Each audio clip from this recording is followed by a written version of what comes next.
ನೀವು ಕೇಳ್ತಿದ್ರಿ radio Kundapura 89.6 FM. ಇದು ಕುಂದ ಕಂಠಗಳ ಪ್ರಕೃತಿಯ ಸ್ವರ. ನಾನು ಆರ್.ಜೆ. ಜ್ಯೋತಿ ನಿಮ್ಮೊಟ್ಟಿಗೆ. ಇವತ್ತು ನಾವು ಮಾತಾಡ್ತಾ ಇರೋದು ಇನ್ಶೂರೆನ್ಸ್ ಬಗ್ಗೆ. ಕಳೆದ ಸಂಚಿಕೆಯಲ್ಲಿ ಇನ್ಶೂರೆನ್ಸ್ ಅಂದರೆ ಎಂತ, ಹ್ಯಾಂಗೆ ತುಂಬ ಡೀಟೇಲ್ ಆಗಿ ತಿಳ್ಕೊಂಡ್ವಿ. ಅದರಲ್ಲಿರೋ ವೆರೈಟೀಸ್ ಏನು, ಅದನ್ನು ಕಂಟ್ರೋಲ್ ಮಾಡುವವರು ಯಾರು, ಹಾಗೆ ಹೀಗೆ ಅಂತೆಲ್ಲ ಸುಮಾರು ಬೇಕಾಗಿರೋ ಇನ್ಫಾರ್ಮೇಷನ್ ತಿಳ್ಕೊಂಡ್ವಿ. ಇವತ್ತಿನ ಸಂಚಿಕೆಯಲ್ಲಿ ಆರೋಗ್ಯ ವಿಮೆ, ಹೆಲ್ತ್ ಇನ್ಶೂರೆನ್ಸ್ ಬಗ್ಗೆ ಇನ್ ಪರ್ಟಿಕ್ಯುಲರ್ ವಿಶೇಷವಾಗಿ ಮಾತಾಡ್ಲಿಕ್ಕಿದ್ದೀವಿ. ನಮ್ಮೊಟ್ಟಿಗಿದ್ದಾರೆ ಅದಕ್ಕಂತಾನೆ ನಿತ್ಯಾನಂದ ಕುಂದಾಪುರ. ಆ್ಯಕ್ಚುಲಿ ನಮ್ಮ ಇಡೀ ಕುಂದಾಪುರದಾಗ ಅವ್ರು ಫೇಮಸ್ ನಂದ ಕುಂದಾಪುರ ಅಂತೇಳಿ ಅಂಬ್ರ. ನಿತ್ಯಾನಂದ ಕುಂದಾಪುರ ಅವರೇ ನಮಸ್ಕಾರ, ನಮ್ಮ ಕಾರ್ಯಕ್ರಮಕ್ಕೆ ಸ್ವಾಗತ. ನಮಸ್ತೆ. ಸೊ ಇವತ್ತು ನಾವು ವೆರಿ ವೆರಿ ವೆರಿ ಇಂಪಾರ್ಟೆಂಟ್, ಅದೇ ಗಾಡಿಗೆ ಇನ್ಶೂರೆನ್ಸ್ ಮಾಡ್ತೋ ನಾವು, ನಮ್ಮ ಬಾಡಿಗೆ ಇನ್ಶೂರೆನ್ಸ್ ಮಾಡೋದಿಲ್ಲಲ್ಲ ಅಂತ. ಸೊ ಬಾಡಿಗೆ ಇನ್ಶೂರೆನ್ಸ್, ಅದು ಹೆಲ್ತ್ ಇನ್ಶೂರೆನ್ಸ್ ಎಷ್ಟು ಇಂಪಾರ್ಟೆಂಟ್, ಇದ್ರ ಬಗ್ಗೆ ಒಂಚೂರು ಹೇಳಿ ಸರ್ ನಮಗೆ.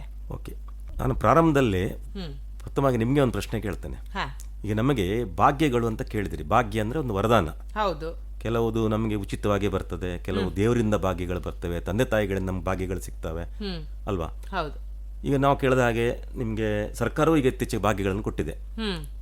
ಅನ್ನಭಾಗ್ಯ, ಕ್ಷೀರಭಾಗ್ಯ, ಶಾದಿ ಭಾಗ್ಯ, ಹೀಗೆ ತುಂಬ ಬಸ್ಸಿನ ಭಾಗ್ಯ ತುಂಬ ಕೊಟ್ಟಿದ್ದಾರೆ. ನಾನು ನಿಮ್ಮ ಹತ್ರ ಕೇಳೋ ಪ್ರಶ್ನೆ, ಈ ಎಲ್ಲ ಭಾಗ್ಯಗಳಲ್ಲಿ ಸರ್ಕಾರ ಕೊಟ್ಟದಲ್ಲದೆ ನಮಗೆ ಬೇರೆ ಕೆಲವು ಭಾಗ್ಯಗಳು ಪ್ರಕೃತಿಯಿಂದ, ದೇವರಿಂದ ಅಥವಾ ಲಕ್ಕಿಲಿ ಕೆಲವು ಭಾಗ್ಯಗಳು ಬಂದು, ಅದರಲ್ಲಿ ಯಾವ ಭಾಗ್ಯ ಒಳ್ಳೆಯದು? ಏನಾದ್ರು ಒಂದು ವರ್ಡಲ್ಲಿ ಹೇಳಿದಾರೆ ಹೇಳಿ. ಯಾವ ಭಾಗ್ಯ? ಆರೋಗ್ಯವೇ ಭಾಗ್ಯ. ಸರಿ, 100% ಹೇಳಿದಿರಿ. ಅದಕ್ಕೆ ನಾವು ಹೆಚ್ಚಿನ ಕಡೆಯಲ್ಲಿ ಕೇಳೋದೇನೆ, ಭಾಗ್ಯದಲ್ಲಿ ಶ್ರೇಷ್ಠ ಭಾಗ್ಯ ಆರೋಗ್ಯ ಭಾಗ್ಯ ಅಂತ. ಈಗ ಅದು ಯಾವಾಗ ಅದು 100% ಇದಾಯಿತು ಅಂದರೆ ಎಂತ ಡಿಕ್ಲೇರ್ ಆಯಿತು ಅಥವಾ ಅದೊಂದು ಏನು ಹೇಳ್ತಾರೆ, ಅದು ಸಿದ್ಧ ಆಯಿತು ಅಂತ ಹೇಳೋದು ಕರೋನಾದಲ್ಲಿ ಗೊತ್ತಾಯಿತು.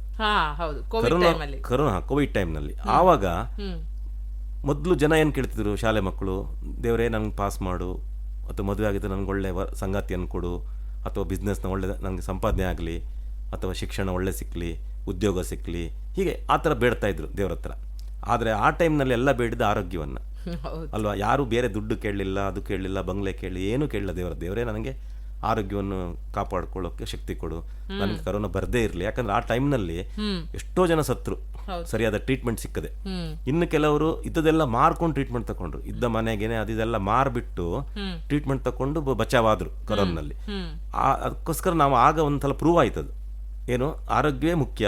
ಆರೋಗ್ಯ ಗಟ್ಟಿ ಇದ್ರೆ ನೀವು ಏನು ಮಾಡ್ಬೋದು, ನೀವು ಇನ್ನೊಂದು ಕಾರ್ ತಗೋಬೋದು, ಇನ್ನೊಂದು ಮನೆ ಕಟ್ಬೋದು, ಬಿಸ್ನೆಸ್ ಎಷ್ಟು ಮಾಡಿದ್ರೆ ಗಟ್ಟಿ ಇರಬೇಕಂತ. ಕೈ ಕಾಲು ಕಣ್ಣು, ನಮ್ಮ ದೇಹ ಎನ್ನುವಂಥದ್ದು ಕೋಟ್ಯಾಂತರ ರೂಪಾಯಿ ಬೆಲೆ ಬಾಳ್ತದೆ.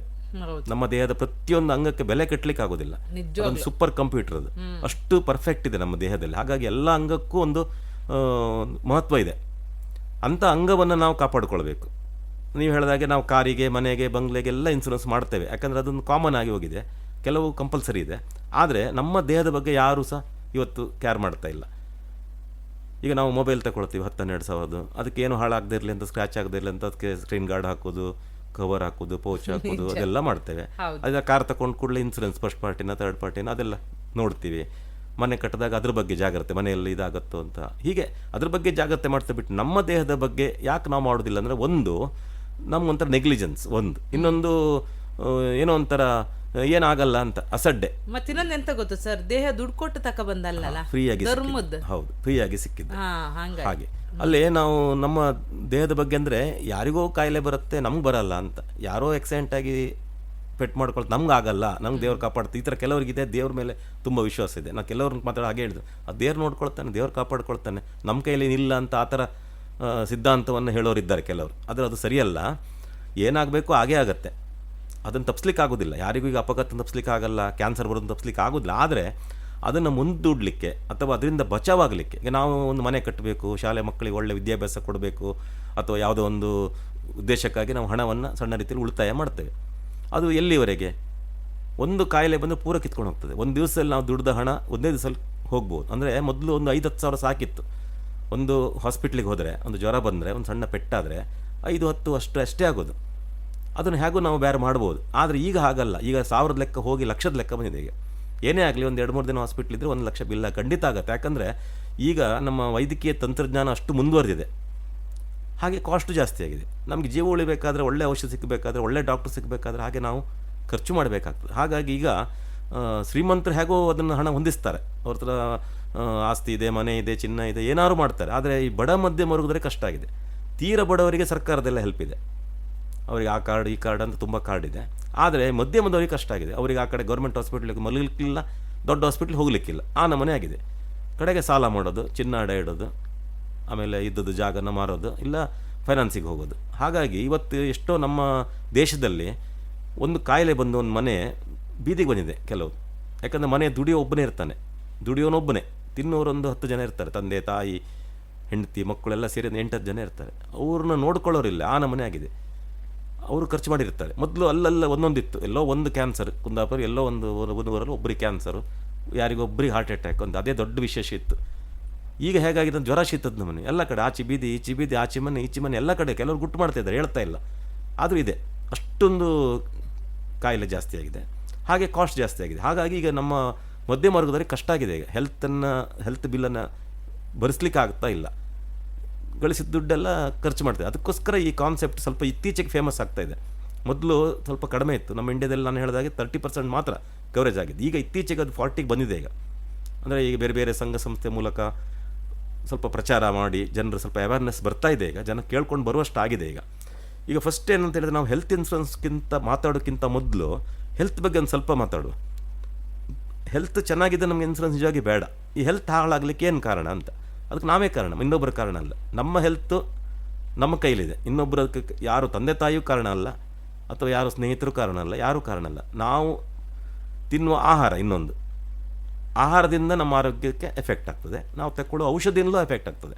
ಈಗ ಔಷಧಿನ ನಾವು ಒಂದು ನಮ್ಮ ಜೀವರಕ್ಷಕ ಅಂತ ಹೇಳ್ತೇವೆ. ಆದರೆ ಈಗೇನಾಗಿದೆ ಅಂತ ಹೇಳಿದ್ರೆ, ಅತಿಯಾದ ಅಮೃತ ಅಂತೀವಲ್ಲ, ಹಾಗೆ ಕೆಲವು ಮೆಡಿಸಿನ್ಗಳನ್ನು ನಾವು ಏನು ಮಾಡ್ತೀವಿ, ಡಾಕ್ಟರ್ ಸಜೆಷನ್ ಇಲ್ಲದೆ ತಗೊಳ್ಳುವಂಥದ್ದು. ನಾವೇ ಹೋಗಿ ತಲೆನೋವು ಬಂತು, ಹೊಟ್ಟೆ ನೋವು ಬಂತು, ಕೈ ನೋವು ಬಂತು ಅಂತ ನಾವೇ ತಗೊಳ್ಳೋದು. ಇನ್ನು ಕೆಲವು ಡಾಕ್ಟರ್ ಹತ್ರ ಹೋಗಿ ತಗೊಂಡಿರ್ತೀವಿ, ಅದನ್ನು ನಾವೇನು ಮಾಡ್ತೀವಿ, ಕಂಟಿನ್ಯೂಸ್ ಆಗಿ ತಗೊಳ್ಳೋದು. ಡಾಕ್ಟರ್ ಹತ್ರ ಪುನಃ ಹೋಗೋದೇ ಇಲ್ಲ, ಅಲ್ಲಿ ಅವ್ರು ಫೀಸ್ ಕೊಡಬೇಕಾಗತ್ತೆ ಅಂತ ಅವ್ರು ಬರೆದಿರ್ತಾರೆ ಒಂದು ಅರ್ಧ ಮಾತ್ರೆಯನ್ನು. ಅದೇನು ಟೆಂಪ್ರರಿ, ಇದು 15 ದಿವಸ 20 ದಿವಸ ಅಷ್ಟೇ, ಅದಕ್ಕಿಂತ ಜಾಸ್ತಿ ತಗೊಳ್ಳಿಕ್ಕಿಲ್ಲ. ಆಮೇಲೆ ಪುನಃ ಚೆಕ್ ಮಾಡಿ ಬೇಕಾ ಬೇಡ ಅಂತ ಅವ್ರು ಹೇಳ್ತಾರೆ. ಆದರೆ ಇವರು, ನಾನು ಕೆಲವ್ರನ್ನ ಮಾತಾಡಿಸಿದಾಗ BP ಶುಗರ್ ಇದ್ದವ್ರು ಹೇಳ್ತಾರೆ, ನಾವು 5-6 ವರ್ಷದಿಂದ ತಗೊಳ್ತೇವೆ ಉಂಟು BP ಶುಗರ್ ಮಾತ್ರ, ಅದು ಬಿಡಬಾರ್ದಂತೆ. ಹೀಗೆ ಕೆಲವು ತಪ್ಪು ಅಭಿಪ್ರಾಯ ಜನರಲ್ಲಿ. ಹಾಗಾಗಿ ಯಾರು ಕಂಟಿನ್ಯೂಸ್ ಆಗಿ ಅನಗತ್ಯವಾಗಿ ಔಷಧಿಯನ್ನು ತಗೊಳ್ತಾರೆ ನೋಡಿ, ಅವರಿಗೆ ಕೆಲವು ದೊಡ್ಡ ಮರಣಾಂತಿಕ ಕಾಯಿಲೆ ಬರುವಂಥದ್ದು. ಇನ್ನು ರಾಂಗ್ ಮೆಡಿಸಿನ್ ಆಗ್ತದೆ ಕೆಲವೊಮ್ಮೆ, ಅದೂ ಇದೆ. ಅಂದರೆ ನಾವು ಯಾವುದೇ ಒಂದು ಕಾಯಿಲೆಗೆ ತಜ್ಞ ವೈದ್ಯರ ಹತ್ರ ಹೋಗಬೇಕು. ಕೆಲವರು ತುಂಬ ಚೀಪ್ ಆಗ್ತದಂತೆಲ್ಲ ಲೋಕಲ್ ಡಾಕ್ಟರ್ ಹತ್ರ ಹೋಗೋದು, ಆಯುರ್ವೇದಿಕ್ ಮಾಡುವಂಥದ್ದು ಅಥವಾ ಗಿಡಮೂಲಿಕೆ ಮಾಡುವಂಥದ್ದು, ಮನೆ ಮದ್ದು ಮಾಡುವಂಥದ್ದು ಎಲ್ಲ ಮಾಡ್ತಾರೆ. ಆದರೆ ಎಲ್ಲದಕ್ಕೂ ತಾಗೋದಿಲ್ಲ. ಮನೆ ಮದ್ದು ಮಾಡಬೇಕಾದ್ರೆ ಮನೆ ಮದ್ದೇ ಮಾಡಬೇಕು, ಎಲ್ಲದಕ್ಕೂ ನಾವು ಡಾಕ್ಟರ್ ತಗೋಲಿಕ್ಕಿಲ್ಲ. ಆದರೆ ಕೆಲವು ಕೇಸ್ಗಳೇನಾಗ್ತದೆ ಅಂತ ಹೇಳಿದ್ರೆ, ನಾವು ಡಾಕ್ಟರ್ ಹತ್ರ ಹೋಗೋದೆ ಸಣ್ಣ ಕೆಲವೀಗೆಲ್ಲ ಈ ಇಂಥ ಡಾಕ್ಟರ್ ಇರ್ತಾರೆ, ಫೇಕ್ ಡಾಕ್ಟರ್ಸು ಇದೆಷ್ಟು ಜನ ಹಳ್ಳಿಲೆಲ್ಲ ಇದ್ದಾರೆ. ಅಲ್ಲೆಲ್ಲ ಹೋಗಿ ಏನೇನೋ ಮೆಡಿಸಿನ್ ಮಾಡಿಕೊಂಡು ನಾವು ಕಾಯಿಲೆಯನ್ನು ಜಾಸ್ತಿ ಮಾಡ್ಕೊಳ್ತೇವೆ. ಹಾಗಾಗಿ ನಾವು ಫಸ್ಟ್ ನಾವು ಜನರಿಗೆ ಹೇಳೋದು, ಹೆಲ್ತ್ ಇನ್ಶೂರೆನ್ಸ್ ಮಾಡಬೇಕಾದ್ರೆ ಮೊದಲು ನೀವು ನಿಮ್ಮ ಆರೋಗ್ಯವನ್ನು ಚೆನ್ನಾಗಿ ಇಟ್ಕೊಳ್ಳಿ. ಅದಕ್ಕೆ ಆಗೇನು ಮಾಡಬೇಕು, ಒಳ್ಳೆ ಆಹಾರ, ಒಳ್ಳೆ ನೀರು, ಒಳ್ಳೆ ಗಾಳಿ, ಒಳ್ಳೆ ವಾತಾವರಣ, ಇದನ್ನು ಉಪಯೋಗಿಸ್ಕೊಳ್ಳಿ ಅಂತ ಹೇಳ್ತೀವಿ. ಆದರೆ ಅದು ಸಿಗ್ತದೆ ನಿಮಗೀಗ? ಯಾವ ಆಹಾರನೂ ಸರಿ ಇಲ್ಲ. ಈಗ ಎಲ್ಲ ಕಲಬೆರಕೆ ಆಹಾರಗಳು, ಕಲುಷಿತ ನೀರು, ಎಣ್ಣೆ, ನಾವು ತಿನ್ನುವ ಎಣ್ಣೆಗಳು ಕಲುಷಿತ. ಅದಕ್ಕೆ ಜನರಿಗೆ ಈಗ ಅರ್ಥ ಆಗಿದೆ, ಆದರೂ ಜನ ಅದನ್ನು ತಿನ್ನೋದನ್ನು ಕಡಿಮೆ ಮಾಡ್ತಾ ಇಲ್ಲ. ಈಗ ರಸ್ತೆ ಬದಿಯಲ್ಲಿ, ಬೀದಿ ಬದಿಯಲ್ಲೆಲ್ಲ ಸರಿಯಾಗಿ ಹೈಜೆನಿಕ್ ಇರೋದಿಲ್ಲ, ಹೇಗೆ ಹೇಗೋ ತಯಾರು ಮಾಡ್ತಾರೆ. ಮತ್ತು ಅತಿಯಾಗಿ ತಿಂದರೂ ಕಷ್ಟ. ಮತ್ತು ನಾವು ಕೆಲವನ್ನ ಒಳ್ಳೆದಂತ ಅತಿಯಾಗಿ ತಿಂತಾರೆ ಕೆಲವರು. ಒಂದು ಲಿಮಿಟಲ್ಲಿ ತಿಂದರೆ ಏನಾಗಲ್ಲ. ತಿನ್ನಲಿಕ್ಕೂ ಆಹಾರದ ಬಗ್ಗೆ ಮಾತಾಡಲಿಕ್ಕೂ ತುಂಬ ವಿಷಯ ಇದೆ. ಅದಕ್ಕೆ ನಿಜವಾಗಿ ಆಹಾರ ತಜ್ಞರೇ ಬೇಕು. ಅದಕ್ಕೆ ತಿನ್ನುವ ಆಹಾರ ಹೇಗಿರಬೇಕು, ಎಷ್ಟು ಪ್ರಮಾಣದಲ್ಲಿರಬೇಕು, ಅಂದರೆ ಅದರಲ್ಲಿ ಎಷ್ಟು ಪ್ರೋಟೀನು, ಎಷ್ಟು ಐರನ್ ಕಂಟೆಂಟ್ಸು, ಅಥವಾ ಎಷ್ಟು ಕ್ಯಾಲರೀಸ್ ಇರಬೇಕು, ಅದೆಲ್ಲ ಅವ್ರು ಹೇಳ್ತಾರೆ. ಅಷ್ಟೇ ತಿನ್ನಬೇಕಂತೆ, ಜಾಸ್ತಿ ತಿನ್ನಬಾರ್ದಂತೆ. ಅಥವಾ ಒಂದೇ ಐಟಮನ್ನು ಜಾಸ್ತಿ ತಿನ್ನಬಾರ್ದು. ಬರೀ ಪ್ರೋಟೀನ್ ತಿಂದೇ ಬದುಕಲಿಕ್ಕೆ ಆಗೋದಿಲ್ಲ. ನಮ್ಮ ದೇಹದಲ್ಲಿ ಎಲ್ಲ ಪೌಷ್ಟಿಕಾಂಶಗಳು ಹೋದ್ರೆ ಮಾತ್ರ ಮನುಷ್ಯನ ಎಲ್ಲ ಅಂಗಾಂಗಗಳು ಚುರುಕಾಗಿರ್ತವೆ. ಎಲ್ಲರೂ ಒಂದು ಕಡಿಮೆ ಆದರೆ ಸಮಸ್ಯೆ ಸ್ಟಾರ್ಟ್ ಆಗ್ತದೆ. ಅಂದರೆ ಕೆಲವು ಕಡೆ ಏನಾಗುತ್ತೆ, ಪ್ರೋಟೀನ್ ಜಾಸ್ತಿ ಆಗ್ತದೆ, ಐರನ್ ಅಂಶ ಕಡಿಮೆ ಆಗ್ತದೆ, ಹಿಮೋಗ್ಲೋಬಿನ್ ಜಾಸ್ತಿ ಕಡಿಮೆ ಇರ್ತದೆ, ಮತ್ತೇನೋ ಯೂರಿಕ್ ಆ್ಯಸಿಡ್ ಜಾಸ್ತಿ ಆಗ್ತದೆ. ಅದಂದರೆ ನಾವು ತಿನ್ನೋ ಆಹಾರದ ಮೇಲೆ ಹೋಗ್ತದೆ. ನಾವು ಕೆಲವು ನಮ್ಮ ದೇಹಕ್ಕೆ ಏನು ಬೇಕು ಏನು ಬೇಡ ಅದನ್ನೆಲ್ಲ ನಾವು ನೋಡ್ಕೊಳ್ಬೇಕು.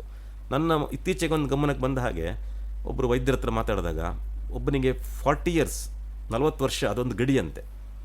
ಅಲ್ಲಿವರೆಗೆ ನಾವು ರಕ್ತಬಲ ಚೆನ್ನಾಗಿರುತ್ತೆ, ಗಟ್ಟಿಯಾಗಿ ಮುಟ್ಟಾಗಿರುತ್ತೆ, ಏನು ಬರಲ್ಲ ನಮಗೆ. 40 ವರ್ಷದವರೆಗೆ ಸಾಧಾರಣ ಏನು ಬರಲ್ಲ. ಈಗ ನಾವು ಕಾರ್ ತಗೊಳ್ತೀರ, ಒಂದು 10 ವರ್ಷ ಏನು ಖರ್ಚು ಬರಲ್ಲ, ಹೌದು ಅಲ್ವಾ?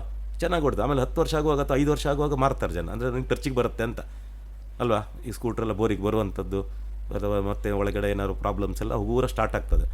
ಹಾಗೆ ನಮ್ಮ ದೇಹ 40 ಇಯರ್ಸ್ ತನಕ ಅಷ್ಟೇನು ಪ್ರಾಬ್ಲಮ್ ಬರಲ್ಲ. 40 ಆದ ತಕ್ಷಣ ಒಂದು ಗಡಿ ಅದು. ಅದ ನಂತರ ಎಲ್ಲ ಒಂದೊಂದೇ ಅವಕರಿಸ್ಕೊಳ್ತದೆ.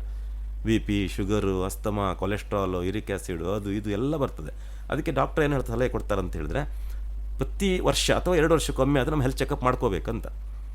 ಈಗ ನನ್ನ ವಿಷಯ ತಗೊಂಡ್ರೆ ನಾನು ಹೆಲ್ತ್ ಚೆಕಪ್ಪೇ ಮಾಡ್ಕೊಳ್ಳಿಲ್ಲ ಇಷ್ಟುವರೆಗೆ. ಹಾಗೇ ಅಂದರೆ ಏನು ಬಂದಿಲ್ಲ ಅಂತ, ಏನು ಕಾಯಿಲೆ ಬಂದಿಲ್ಲ, ಯಾಕೆ ಡಾಕ್ಟ್ರ್ ಹತ್ರ ಹೋಗಬೇಕು ಅಂತ. ಡಾಕ್ಟ್ರ್ ಹೇಳ್ತಾರೆ ಕಾಯಿಲೆ ಬರಬೇಕಂತಿಲ್ಲ, ಕಾಯಿಲೆ ಬರುವ ಮೊದಲೇ ನಾವು ಒಂದು 2 ವರ್ಷಕ್ಕೊಮ್ಮೆ 3 ವರ್ಷಕ್ಕೊಮ್ಮೆ ಅದು ಚೆಕ್ ಮಾಡಿಕೊಂಡು ನಮ್ಮ ದೇಹದ ಪರಿಸ್ಥಿತಿ ಅಥವಾ ಲೆವೆಲ್ ಸ್ಥಿತಿ ಹೇಗಿದೆ ಅಂತ ನಾವು ನೋಡ್ಕೋಬೇಕು. ಆಗ ಏನು ಕಡಿಮೆ ಇದೆ ನೋಡಿಕೊಂಡು ಅದಕ್ಕೆ ಸರಿಯಾದ ವ್ಯವಸ್ಥೆನ ಅಲ್ಲಲ್ಲೇ ಮಾಡಿಕೊಂಡ್ರೆ ಮುಂದೆ ದೊಡ್ಡ ಕಾಯಿಲೆಗಳು ಬರೋದಿಲ್ಲ ಅಂತ.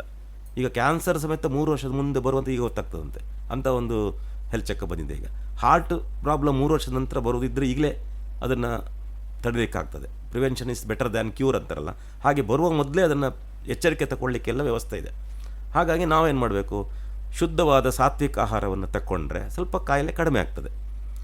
ಇನ್ನು ಎಣ್ಣೆ, ನೀರು, ಗಾಳಿ, ಈ ಗಾಳಿ ವಾತಾವರಣ ಸರಿಯಿಲ್ಲ. ಬಾವಿ ನೀರು ಮೊದಲು ಕ್ಲೀನ್ ಇತ್ತು, ಈಗ ಬಾವಿ ನೀರು ಸರಿ ಇಲ್ಲ. ಮತ್ತು ಈಗೆಲ್ಲ ನಮ್ಮದು ಇದರದ್ದು ಬರಾಹಿ ನೀರೇ ಬರುವಂಥದ್ದು, ಅಲ್ಲಿ ಕ್ಲೀನ್ ಆಗಲಿಕ್ಕೆ ತುಂಬ ಕ್ಲೋರಿನ್ ಎಲ್ಲ ಹಾಕ್ತಾರೆ. ಹಾಗಾಗಿ ಅದರಿಂದ ಸ್ವಲ್ಪ ನಮಗೆ ದೇಹಕ್ಕೆ ಸ್ವಲ್ಪ ತೊಂದರೆ ಆಗಬಹುದು. ಹಾಗಾಗಿ ನಮಗೆ ಕಾಯಿಲೆಯನ್ನು ನಾವು ಬರದೇ ಇರುವಾಗೆ ಆಹಾರದಲ್ಲಿ ನಮ್ಗೆ ಕಂಟ್ರೋಲ್ ಮಾಡಲಿಕ್ಕೆ ಆಗೋದಿಲ್ಲ. ಎರಡನೇದು, ಸ್ವಲ್ಪ ದುಡ್ಡು ಮಾಡಿ ಇಡಬೇಕು. ನಾವು ಪಕ್ಕ ಏನಾದ್ರು ಕಾಯಿಲೆ ಬಂದರೆ ಒಂದು 10 ಲಕ್ಷ ಆದರೂ ಮಾಡಿ ಇಟ್ಕೋಬೇಕು. ಅದು ಆಗತ್ತಾ? ಈಗ ಆರೋಗ್ಯಕ್ಕಾಗಿ ಖರ್ಚಿಗಾಗಿ 10 ಲಕ್ಷ ಇದ್ದರೆ ನಾವು ಏನು ಮಾಡೋದು ಬೇಡ, ಆರೋಗ್ಯವೇ ಬೇಡ ನಮಗೆ ದುಡ್ಡಿದ್ರೆ. ಆದರೆ ಎರಡೂ ಆಗ್ತಾ ಇಲ್ಲ. ಜನರಿಗೆ ಸಂಪಾದನೆಗೆ ಒಂದೇ ದಾರಿ, ಖರ್ಚಿಗೆ 1000 ದಾರಿ ಅಂತ. ಹಾಗೆ ತುಂಬ ದಾರಿ ಇದೆ. ಯಾರ ಹತ್ರನೂ ದುಡ್ಡಿಲ್ಲ. ಒಂದು ಗಟ್ಟಿ ಒಂದು 10,000 ಇರ್ಲಿಕ್ಕಿಲ್ಲ ಕೆಲವರ ಹತ್ರ. ಒಂದು ಮಗು ಜ್ವರ ಬಂದರೆ ಒಂದು 10,000 ತಗೊಂಡು ಹೋಗುವಷ್ಟು ಪರಿಸ್ಥಿತಿನೂ ಇಲ್ಲ ಈಗ ಜನರಲ್ಲಿ. ಹಾಗಾಗಿ ಇದು ಎರಡೂ ಇಲ್ದಿದ್ರೆ ಅಟ್ಲೀಸ್ಟ್ ಒಂದು ಆರೋಗ್ಯವೇ ಮಾಡ್ಕೊಳ್ಳಿ ಅಂತ ನಾವು ಹೇಳ್ತೀವಿ ಜನಕ್ಕೆ. ಏನು ದೊಡ್ಡ ಖರ್ಚಲ್ಲ, ಏನೊಂದು 5-10 ಸಾವಿರ ರೂಪಾಯಿನಲ್ಲಿ ಇಡೀ ಮನೆ ಕವರ್ ಮಾಡ್ಕೋಬಹುದು. ಏನು ದೊಡ್ಡ ಖರ್ಚಲ್ಲ ಅದು. ಹಾಗೆ ಫಸ್ಟ್ ನಾವು ಆರೋಗ್ಯ ಚೆನ್ನಾಗಿ ಇಟ್ಕೋಬೇಕು. ಆರೋಗ್ಯ ಕೈ ಕೊಟ್ಟರೆ ಅಲ್ಲಿ ಹೋಗಿ ನಾವು ಕಷ್ಟಪಡೋದು, ನೋವಿನ ಜೊತೆಗೆ ಈ ಹಣ ಕಟ್ಟೋದನ್ನು ತಲೆಬಿಸಿ ಮತ್ತೆ ಅಲ್ಲಿ ಮತ್ತೆ ಕೂತ್ಕೊಂಡು ಬಿಲ್ ಕಟ್ಟೋದು ಹೇಗೆ ಏನು ಅಂತ ಚಿಂತೆ ಮಾಡೋ ಬದಲು ಒಂದು ಆರೋಗ್ಯಮೇ ಅಂತ ಮಾಡ್ಕೊಂಡ್ಬಿಟ್ರೆ ಸ್ವಲ್ಪ ನೆಮ್ಮದಿ ನಮಗೆ. ಅಟ್ಲೀಸ್ಟ್ ಬಿಲ್ ಆದ್ರೂ ಒಂದು ಸೆಟಲ್ಮೆಂಟ್ ಆಗ್ತದಲ್ಲ, ಆ ಟೆನ್ಷನ್ ಇಲ್ಲ. ಅದಕ್ಕೋಸ್ಕರ ಆರೋಗ್ಯ ವಿಮೆ. ಓಕೆ. ಸೊ ಆರೋಗ್ಯ ವಿಮೆ ಯಾಕೆ ಬೇಕು ಅನ್ನೋದೊಂದು ಹಿನ್ನೆಲೆ ಹೇಳಿದ್ರಿ ನೀವು. ಅಂದರೆ ಆರೋಗ್ಯ ಎಷ್ಟು ಇಂಪಾರ್ಟೆಂಟ್, ಇದೆಲ್ಲ ನಿಮ್ಗೆ ಆತಿಲ್ಯ ಅಂದರೂ ಒಂದು ಆರೋಗ್ಯ ವಿಮೆ ಇಟ್ಕಣಿಕೆ. ಇವತ್ತಿನ ಪರಿಸ್ಥಿತಿ ಹೆಂಗಿದೆ ಅಂತ ಕೇಳಿದ್ರೆ ಅದು ಯಾವುದು ಆತಿಲ್ಲ ಸರ್, ಆರೋಗ್ಯ ವಿಮೆ ಒಂದು ಇಟ್ಕಣಿಕೆ ಆತ. ಎಷ್ಟೊತ್ತಿಗೆ ಯಾವ ಮಗುಗೂ ಈಗ ಎಷ್ಟೊತ್ತಿಗೆ ಅಂತ ಅಂತಂದು ಹೇಳೋಕ್ಕಾತಿಲ್ಲ ಅಂಥ ಪರಿಸ್ಥಿತಿಗಿತ್ತ. ಸೊ ಈ ಆರೋಗ್ಯ ವಿಮೆ ಅಂತ ಬಂದಾಗ ನೀವು ಅದನ್ನು ಹೆಲ್ತ್ ಇನ್ಶೂರೆನ್ಸ್, ಈಗ ನಾವು ವೆಹಿಕಲ್ ಇನ್ಶೂರೆನ್ಸ್ ಕೇಳಿತ್ತು, ಲೈಫ್ ಇನ್ಶೂರೆನ್ಸ್ ಕೇಳಿತ್ತು, ಹಿಂಗೆಲ್ಲ ಬಗ್ಗೆ ವೆರೈಟೀಸ್ ಆಫ್ ಇನ್ಶೂರೆನ್ಸ್ ಇದೆ. ಅದರಲ್ಲಿ ಹೆಲ್ತ್ ಇನ್ಶೂರೆನ್ಸ್ ಅಂದರೆ ಎಂತ, ಅದನ್ನೊಂಚೂರು ಹೇಳಿ. ಹೆಲ್ತ್ ಇನ್ಶೂರೆನ್ಸ್ ಅಂತ ಹೇಳಿದ್ರೆ, ಈಗ ನಾವು ಮೊನ್ನೆ ಹೇಳಿದಾಗೆ ಅಮೂಲ್ಯವಾದ ವಸ್ತುಗಳು ನಷ್ಟಕ್ಕೊಳಪಟ್ಟಾಗ ಅದಕ್ಕೆ ಪರಿಹಾರ ಕೊಡುವಂಥದ್ದು. ಇಲ್ಲಿ ಅಮೂಲ್ಯವಾದ ವಸ್ತುಗಳು ನಾವು ಸಾಮಾನ್ಯವಾಗಿ ವಸ್ತುಗಳ ಬಗ್ಗೆ ಹೋಗ್ತೇವೆ. ನಮ್ಮಲ್ಲಿರುವ ಕಾರು, ಮನೆ, ಬಂಗ್ಲೆ ಅಥವಾ ಮೊಬೈಲ್, ಟಿವಿ, ಫ್ರಿಡ್ಜ್ ಇದಕ್ಕೆ ಹೋಗ್ತೇವೆ. ಆದರೆ ನಮ್ಮ ಜೀವ ಮತ್ತೆ ಆರೋಗ್ಯನೂ ಒಂದು ಅಮೂಲ್ಯವಾದ ಸೊತ್ತೆ ಪ್ರತಿಯೊಬ್ಬರಿಗೂ. ನಾವು ಈಗ ತುಂಬ ಸಂಗಾತಿ ಯಾರು ಅಂತ ಒಂದು ಪ್ರಶ್ನೆ ಕೇಳಿದ್ರೆ ಕೆಲವರವರು ಗಂಡ ಅನ್ಬೋದು, ನನ್ನ ತಾಯಿ, ತಂದೆ. ಆದ್ರೆ ನಿಜವಾಗಿ ನಮ್ಮ ದೇಹವೇ ನಮ್ಗೆ ನಿಜವಾದ ಸಂಗಾತಿ.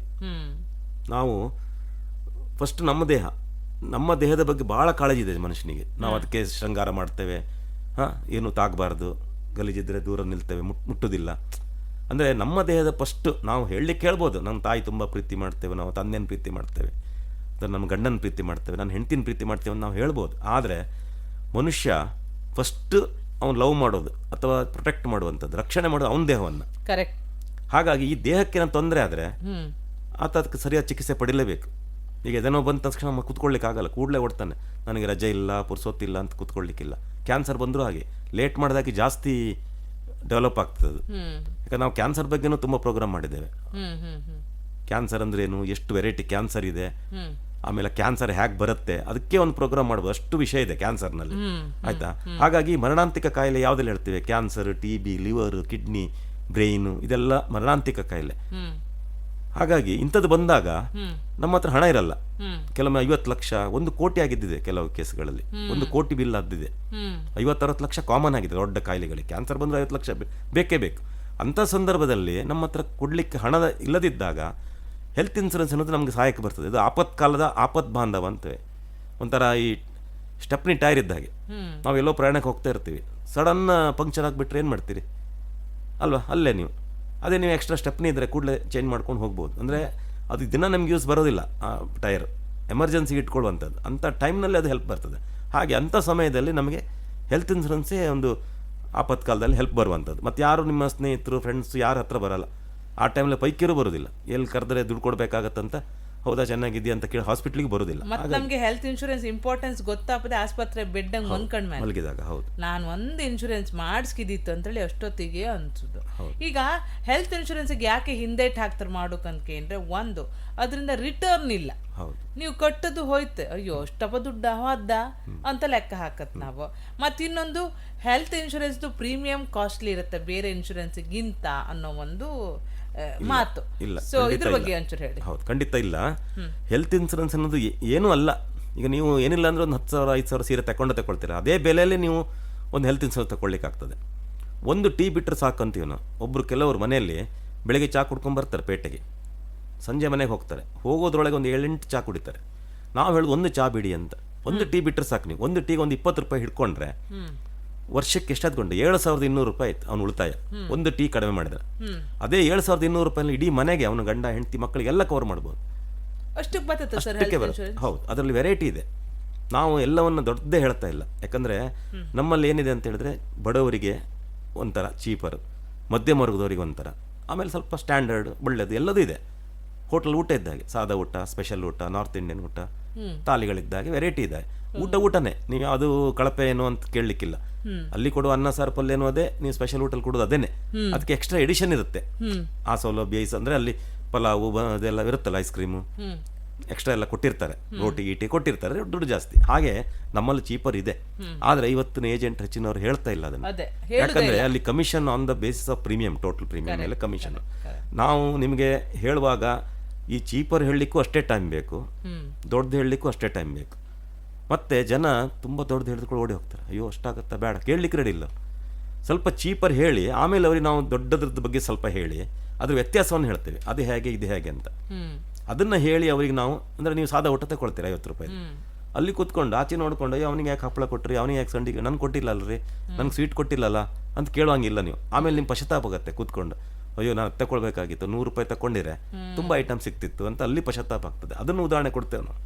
ನೀವು ಬರೀ ಸಾದಾ ಊಟಕ್ಕೆ ಹೋಗಬೇಡಿ, ಊಟ ದಿನ ಮಾಡ್ತೀರಿ ಮನೇಲಿ, ಅಪರೂಪಕ್ಕೆ ಹೋಟ್ಲಲ್ಲಿ ಮಾಡೋದಲ್ವ, ಒಂದು ಸ್ಪೆಷಲ್ ಊಟ ತಗೊಳ್ಳಿ, ಒಂದು ಸ್ವೀಟು ಅದು ಇದೆಲ್ಲ ಬರುತ್ತೆ, ಸ್ವಲ್ಪ ಮನೆ ಖುಷಿಯಿಂದ ಊಟ ಮಾಡಿ ಹೋಗಬೇಕು, ಬೇಜಾರಿಂದ ಹೋಗಬಾರ್ದು, ಹೊಟ್ಟೆ ತುಂಬ ಊಟ ಮಾಡಬೇಕು, ಅಂಥ ಊಟ ತಗೊಳ್ಳಿ ಅಂತ. ಅದೇ ಥರ ನಾವು ಪಾಲಿಸಿ ಮಾಡುವಾಗ ಭಾಳ ಚೀಪಲ್ಲಿ ಬಡವರಿಗೆ ಒಂದು ಮನೆಗೆ, ಕೆಲವರು ಹೇಳ್ತಾ ಇಲ್ಲ, ನಾನು ಹೇಳ್ತೀನಿ ನಿಮಗೆ, ಬರೀ 1,200 ರೂಪಾಯಿಗೂ ನಿಮಗೆ ಇಡೀ 200-250 ರೂಪಾಯಿಗೂ ಇಡೀ ಮನೆ ಕವರ್ ಆಗೋ ಸ್ಕೀಮು ಇದೆ.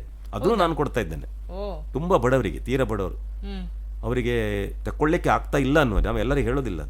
ಕೂಲಿ ಮಾಡುವವರು ಅಥವಾ ಸಣ್ಣ ಪುಟ್ಟ ಕೆಲಸ ಮಾಡಿ ಮನೆ ಕೆಲಸ ಮಾಡಿರೋ ಮನೆಯವರಿಗೆ 10-15 ಸಾವಿರ ಹಾಕ್ಲಿಕ್ಕೆ ಆಗಲ್ಲ. ಅವ್ರ ಸಂಪಾದನೆ ಅಷ್ಟಿರ್ತದೆ ತಿಂಗಳಿಗೆ. ಒಂದು ಬಟ್ಟೆ ಅಂಗಡಿ ಕೆಲಸ ಮಾಡೋ ಒಂದು ಯಾರೋ ಒಂದು ಹೆಂಗಸು, ಮನೆ ಕೆಲಸ ಮಾಡೋ ಹೆಂಗಸು, ಅವಳು ಸಂಬಳನೇ 10-12 ಸಾವಿರ, ಅವಳು ಮನೆ ನೋಡೋದ ಇದನ್ನು ಕಟ್ಟೋದ. ಅಂಥವ್ರಿಗೆ ನಾವು ದೊಡ್ಡದು ಹೇಳಿದ್ರೆ ಅವ್ರ ಹತ್ರನೇ ಬರಲ್ಲ. ನಮ್ಮಲ್ಲಿ ಸ್ವಲ್ಪ ಬಡತನ ಜಾಸ್ತಿ. ಇನ್ಶೂರೆನ್ಸ್ ಈಗ ವ್ಯಾಲಿಡಿಟಿ 1 ವರ್ಷ ಅಲ್ಲ, ಹೆಲ್ತ್ ಇನ್ಶೂರೆನ್ಸ್ ಆ ವ್ಯಾಲಿಡಿಟಿ ಮುಗ್ದು ಇನ್ನೊಂದ್ಸಲ ಪ್ರೀಮಿಯಂ ಕೊಟ್ಟು ಬರ್ತಲ್ಲ, ಅದು ವರ್ಷದಿಂದ ವರ್ಷಕ್ಕೆ ಏರ್ತಾ ಹೊತ್ತ ಹೆಂಗದ? ಇಲ್ಲ, ಏರುದಿಲ್ಲ. ಅದು ಅಲ್ಲಿ ಅವರು ಏಜ್ ವೈಸ್ ಪ್ರೀಮಿಯಂ ಫಿಕ್ಸ್ ಆಗ್ತದೆ. ಈಗ ಉದಾಹರಣೆಗೆ ಫಸ್ಟ್ ಪ್ರಥಮವಾಗಿ 18ರಿಂದ 35 ತನಕ ಒಂದೇ ರೇಟ್.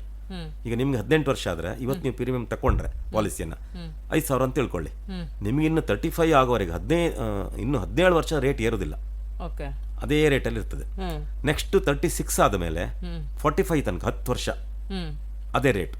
ನೀವು ಫಸ್ಟ್ ಕಟ್ಟಿದ 5,000 ಈಗ 6,000 ಆಗಿತ್ತು ಅಂತ ತಿಳ್ಕೊಳ್ಳಿ, 1,000 ಜಾಸ್ತಿ ಆಗ್ಬಹುದು ಅಲ್ವಾ? ಎಲ್ಲ ಡಬಲ್ ಆಗತ್ತೆ, ಇಲ್ಲಿ ಡಬಲ್ ಆಗಲ್ಲ. ನಿಮ್ಗೆ 5 ಕಟ್ಟಿದ್ದು 6,000, ಯಾವಾಗ ನಿಮ್ಗೆ 36 ಆಗುವಾಗ ಅಪ್ ಟು 46 ವರೆಗೂ ನಿಮ್ಗೆ ಅದೇ ರೇಟ್ ಇರ್ತದೆ. 36 ಇಂದ 46 ವರೆಗೆ. ನೆಕ್ಸ್ಟ್ 5 ವರ್ಷ ಕಡೆಗೆ 50, 55, 60, 65 ಆ ಥರ 5 ವರ್ಷಕ್ಕೆ ಅವರು ನಿಮಗೆ ರೇಟ್ ಲಿಸ್ಟ್ ಕೊಟ್ಟಿರ್ತಾರೆ. ಆ ಪ್ರಕಾರ ರೇಟ್ ಏರತ್ ಬಿಟ್ರೆ ಪ್ರತಿ ವರ್ಷ ಏರಲ್ಲ. ಇನ್ನು ಕೆಲವರು ಕ್ಲೇಮ್ ಆದಾಗ ಏರುತ್ತಾ ಕೇಳ್ತಾರೆ ಕೆಲವರು. ಈಗ ಈ ವರ್ಷ ಏನೋ ಕ್ಲೇಮ್ ಆಯಿತು, ಒಂದು 5 ಲಕ್ಷದ ಪಾಲಿಸಿ ತಗೊಂಡಿದ್ದೆ, ಒಂದು 2-3 ಲಕ್ಷ ನಂಗೆ ಸಿಕ್ಕಿದೆ, ಈಗ ನಮ್ಗೆ ಡಬಲ್ ಮಾಡ್ತಾರಾ, ಲೋಡ್ ಮಾಡ್ತಾರಾ ಅಂತ ಇಲ್ಲ, ಅದು ಇಲ್ಲ. ಏಜ್ ಆದಾಗ ಮಾತ್ರ ಏರಿಸ್ತಾರೆ. ಈಗ ಎಲ್ಲ ಹಾಸ್ಪಿಟಲ್ಗಳಲ್ಲೂ ಇದ್ರ ಸರ್ವಿಸ್ ಸಿಗುತ್ತೆ. ನಮ್ಗೆ ಇಂಪಾರ್ಟೆಂಟ್ ಅಂತ ಕೇಳಿ ಆ ಹೊತ್ತಿಗೆ ಹುಷಾರಿಲ್ದಾಗ ಯಾವ ಆಸ್ಪತ್ರೆಗೆ ಹೊತ್ತು ಯಾರಿಗೆ ಹೇಳೋಕತ್ತು ಗೊತ್ತಿಲ್ಲ. ಈಗ ಯಾವುದೋ ಒಂದು ಅದಕ್ಕೆ ಸಂಬಂಧಪಟ್ಟ ಡಾಕ್ಟ್ರು ಆಸ್ಪತ್ರೆಗೆ ಇದ್ರು, ಅಲ್ಲಿಗೆ ಹೋಗಿ ಸೇರ್ಕತ್ ನಾವು, ಅದಕ್ಕೆ ಹೊತ್ತು ಇದಕ್ಕೆ ಹೊತ್ತು ಅಂತ ಹೇಳೋಕತ್ತಿಲ್ಲ. ಸೊ ಆಯಾ ಆಸ್ಪತ್ರೆ ಸಿಕ್ಕುತ್ತೆ ಅನ್ನೋ ಒಂದು ಇನ್ಫಾರ್ಮೇಶನ್ ಹೆಂಗ್ ಗೊತ್ತಾಗ್ತೀಗ ನಾವು ತಗೊಳ್ಳೋ? ಈಗ ಸಾಮಾನ್ಯವಾಗಿ ನಮ್ಮ ಊರಿದು ನಾವು ನಮಗೆಲ್ಲ ಕ್ಲಿಯರ್ ಇದೆ. ಹ್ಮ್ ಕುಂದಾಪುರದಲ್ಲಿ ಚಿನ್ಮಯ, ವಿನಯ, ಶ್ರೀದೇವಿ, ಎನ್ನರಾಚಾರ್ಯ, ಸರ್ಜನ್, ಮಾತಾ, ಕುಲಾಲ, ಆದರ್ಶ, ನ್ಯೂ ಮೆಡಿಕಲ್ ಸೆಂಟರ್ ಎಲ್ಲ ಹಾಸ್ಪಿಟಲ್ ಟೈಪ್ ಇದೆ. ಹ್ಮ್ ಸಾಮಾನ್ಯ ಈಗ ಅಲ್ಲ, ಅದು ಇನ್ಶೂರೆನ್ಸ್ ಮೇಲೆ ಅಂದ್ರೆ ಯಾವ ಕಂಪನಿ ಇನ್ಶೂರೆನ್ಸ್ ತಗೊಂಡಿತ್ತಂಬುದ್ರ ಮೇಲೆ ಹೊತ್ತಾ? ಹೌದು, ಈಗ ಅಲ್ಲಿ ಬೋರ್ಡ್ ಹಾಕಿರ್ತಾರೆ, ಲಿಸ್ಟ್ ಹಾಕ್ತಾರೆ, ನಮ್ಮಲ್ಲಿರೋ ಟೈಅಪ್ ಹಾಸ್ಪಿಟಲ್ ಯಾವುದು, ಎಲ್ಲಿ ಹಾಕಿರ್ತೀರ? ಹಾಸ್ಪಿಟಲ್ ಅಲ್ಲಿ ಬೋರ್ಡ್ ಹಾಕ್ತಾರೆ. ಓಕೆ, ಹಾ. ಮತ್ತೆ ನಾವು ಅವ್ರಿಗೆ ಕನ್ಫರ್ಮ್ ಮಾಡಿ ಹೇಳ್ತೀವಿ, ನೀವು ತಗೊಳ್ಳುವಂತ ಈ ಪಾಲಿಸಿ ಯಾವ್ಯಾವ ಹಾಸ್ಪಿಟಲ್ ಅಲ್ಲಿ ಇದು ಕವರೇಜ್ ಇರ್ತದೆ ಕ್ಯಾಶ್ಲೆಸ್ಸಿಗೆ ಅಂತ ನಾವು ಮೊದಲೇ ಹೇಳ್ತೀವಿ. ಅಲ್ಲಿ 2 ತರ ಇದೆ. ಒಂದು, ಎಲ್ಲಿ ಬೋರ್ಡ್ ಇದೆ, ಕಂಪನಿಯ ಟೈಅಪ್ ಇದೆ, ಅಲ್ಲಿ ಹೋದ್ರೆ ನಿಮ್ಗೆ ಕ್ಯಾಶ್ಲೆಸ್ ಆಗ್ತದೆ, ಹಣ ಕೊಡೋದು ಬೇಡ. ಒಂದು ವೇಳೆ ನೀವು ದಿಢೀರ್ ಅಂತ ಹೋದ್ರಿ, ಫಾರ್ ಎಕ್ಸಾಂಪಲ್ ನಮ್ಮ ಕುಂದಾಪುರ ವಿವೇಕ್ ಹಾಸ್ಪಿಟಲ್ ಅಂತಿದೆ, ಅಲ್ಲಿ ಓನ್ಲಿ ಆರ್ಥೋ ಇದ್ರ ಬಗ್ಗೆ ಮಾತ್ರ ಮಾಡೋದು ಅವರು, ಬೇರೆ ಎಲ್ಲ ಹೆರಿಗೆ ಇಲ್ಲ ಅಲ್ಲಿ, ಅಥವಾ ಬೇರೆ ಯಾವುದು ಇಲ್ಲ ಅಲ್ಲಿ. ನೀವು ದಿಢೀರ್ ಅಂತ ನಾಳೆ ಯಾವುದೋ ಒಂದು ಸಮಸ್ಯೆಗೆ ಅಲ್ಲೇ ಹೋಗಿಬಿಟ್ರಿ, ಅಪಘಾತ ಆಯ್ತು ಅಂತ ತಿಳ್ಕೊಳ್ಳಿ, ಅಲ್ಲಿಗೆ ಹೋದ್ರಿ, ಅಲ್ಲಿ ಟೈಅಪ್ ಇಲ್ಲ. ನಮ್ಮ ಕಂಪ್ನಿ ಏನು ಮಾಡುತ್ತೆ ಅಂದ್ರೆ, ಯಾವುದೇ ಒಂದು ಇನ್ಸೂರೆನ್ಸ್ ಕಂಪನಿ, ಯಾವ ಕಂಪ್ನಿ ಅಂತ ಹೇಳಲ್ಲ, ಎಲ್ಲ ಕಂಪ್ನಿಗಳು ಹಾಸ್ಪಿಟಲ್ ಒಟ್ಟಿಗೆ ಟೈಅಪ್ ಮಾಡ್ಕೊಳ್ತದೆ. ಮೊದಲೇ ಬಂದು ಮಾತಾಡಿ, ನಮ್ಮ ಈ ಪಾಲಿಸಿದಾರರು ಇಂತಿಷ್ಟು ಜನ ಇದ್ದಾರೆ ನಮ್ಮ ಕುಂದಾಪುರ ಏರಿಯಾದಲ್ಲಿ, ತಾಲೂಕಲ್ಲಿ, ನೀವು ಅವ್ರು ನಿಮ್ಮಲ್ಲಿ ಬಂದರೆ ನೀವು ಅವ್ರಿಗೆ ಒಳ್ಳೆ ಟ್ರೀಟ್ಮೆಂಟ್ ಕೊಟ್ಟು ಆ ಬಿಲ್ಲನ್ನು ನಮ್ಗೆ ಕಳಿಸಿ ನಾವು ಕೊಡ್ತೇವೆ ಅಂತ ಮೊದಲೇ ಒಂದು ಮಾತುಕತೆ ಆಗಿ ಒಂದು ಇದಾಗಿರುತ್ತೆ. ಅಂಥ ಹಾಸ್ಪಿಟ್ಲ್ಗಳಿಗೆ ಹೋದರೆ ನಮಗೆ ಅಲ್ಲಿ ಕ್ಯಾಶ್ಲೆಸ್ ಆಗ್ತದೆ. ಈಗ ನಮ್ಮ ನಾಳೆ ಒಂದು ಅಪಘಾತ ಆಯ್ತು, ಈಗ ಇದಾಗಿಲ್ಲ, ವಿವೇಕ್ ಹಾಸ್ಪಿಟ್ಲು ಒಂದು ನಾನು ತಿಳಿದಾಗ ಒಂದು 2-3 ಕಂಪನಿ ಇನ್ನೂ ಟೈಅಪ್ ಆಗಲಿಲ್ಲ. ಯಾಕಂದ್ರೆ ಆರ್ಥೋ ಮಾತ್ರ ಜನ ಮಾಡಿದ ತಕ್ಷಣ ಎಲ್ಲದಕ್ಕೂ ಅಲ್ಲೇ ಹೋಗ್ತಾರಲ್ಲ, ಅದಕ್ಕೆ ಅವ್ರು ಮಾಡಿಲ್ಲ. ಅಲ್ಲಿ ಕೆಲವರು ಅಪಘಾತ ಆದಾಗ ಯಾರೋ ಹೋಗಿ ಸೇರಿಸ್ಬಿಡ್ತಾರೆ ಅಲ್ಲಿಗೆ, ಅಲ್ಲಿ ಬಿಲ್ ಆಗುತ್ತೆ, ಅದನ್ನು ಆಮೇಲೆ ರಿಯಂಬರ್ಸ್ಮೆಂಟ್ ಮಾಡಲಿಕ್ಕೆ ಅವಕಾಶ ಇದೆ. ಎಲ್ಲ ಕಂಪನಿಯಲ್ಲೂ ಅದಿದೆ. ಫಸ್ಟ್ ಕ್ಯಾಶ್ ತುಂಬಿ ಅಲ್ಲಿ ಅವರು ಸರಿಯಾದ ಬಿಲ್ಗಳು, ಡಾಕ್ಯುಮೆಂಟ್ಗಳನ್ನು ಫೈಲ್ ಕೊಡ್ತಾರೆ, ಏನೆಲ್ಲ ಟ್ರೀಟ್ಮೆಂಟ್ ಕೊಟ್ಟಿದೆ ಅದು. ಮತ್ತೆ ನಾವು ಸ್ವಲ್ಪ ಜಾಗ್ರತೆ ಮಾಡಬೇಕು. ಈಗ ನಾವು ಬೇರೆ ಊರಿಗೆ ಹೋಗ್ತೀವಿ, ಈಗ ನೀವೀಗ ನಾಳೆ ಬಾಂಬೆಗೆ ಅದು ಟೂರಿಗೆ ಹೋದ್ರಿ, ಅಲ್ಲಿ ಏನೋ ಸಮಸ್ಯೆ ಆಯಿತು, ಆಗ ನೀವು ID ಕಾರ್ಡ್, ಬಾಂಡ್ ಎಲ್ಲ ತಗೊಂಡು ಹೋಗಿಲ್ಲ, ಅಲ್ಲಿ ಕ್ಯಾಶ್ಲೆಸ್ ಹಾಕಿ ಅದೆಲ್ಲ ಕೊಡಬೇಕಲ್ಲ, ನೀವು ಬಾಯಲ್ಲಿ ಹೇಳ್ರಾಗಲ್ಲ, ನೀವೆಲ್ಲ ಡಾಕ್ಯುಮೆಂಟ್ ಕೊಟ್ಟರು ಮಾತ್ರ ಅಲ್ಲಿ ಕ್ಯಾಶ್ಲೆಸ್ ಆಗ್ತದೆ. ಆಗ ನೀವು ಪೇ ಮಾಡ್ತೀರಾ ಬಾಂಬೆಯಲ್ಲಿ. ಆ ಬಿಲ್ಲನ್ನು ತರುವಾಗ ನೀವು ಅದನ್ನು ಸ್ವಲ್ಪ ಜಾಗ್ರತೆ ಮಾಡಬೇಕು. ಕಂಪ್ಲೀಟ್ ಬಿಲ್ ಸೆಟ್ ತರಬೇಕು, ಬರೀ ಒಂದು ತರದೇ ಆಗೋದಿಲ್ಲ. ಮತ್ತು ಏನೇ ಇನ್ವೆಸ್ಟಿಗೇಷನ್ ಮಾಡಿದ್ರೆ ಬರೀ ಬಿಲ್ ತರೋದಲ್ಲ, ಅದರದ್ದು ಇದು ತರಬೇಕು, ರಿಪೋರ್ಟು ಬೇಕು. ಈಗ ಎಕ್ಸ್ರೇ ಮಾಡಿದ್ರೆ ಎಕ್ಸ್ರೇ ಫಿಲ್ಮ್ ತರಬೇಕು, MRI ತರಬೇಕು, ಕೊಡಲೇಬೇಕು. ಅವರು ದುಡ್ಡು ತಗೊಂಡ್ಮೇಲೆ ಕೊಡಲೇಬೇಕು. ಅವರು ಬ್ಲಡ್ ಚೆಕಪ್ ಮಾಡ್ತಾರೆ, ಮತ್ತೆ ಯಾವುದೋ ಟೆಸ್ಟ್ಗಳು ಮಾಡ್ತಾರೆ, ECG ಮಾಡ್ತಾರೆ, ಸ್ಕ್ಯಾನಿಂಗ್ ಮಾಡ್ತಾರೆ, ಅಥವಾ ಎಂಡೋಸ್ಕೋಪಿ ಮಾಡ್ತಾರೆ, ಅವರ ಟ್ರೀಟ್ಮೆಂಟ್ ಸರಿಯಾಗಿ ಎಲ್ಲ ರಿಪೋರ್ಟ್ ಸಹಿತ ಬಿಲ್ ಕೊಡಬೇಕು.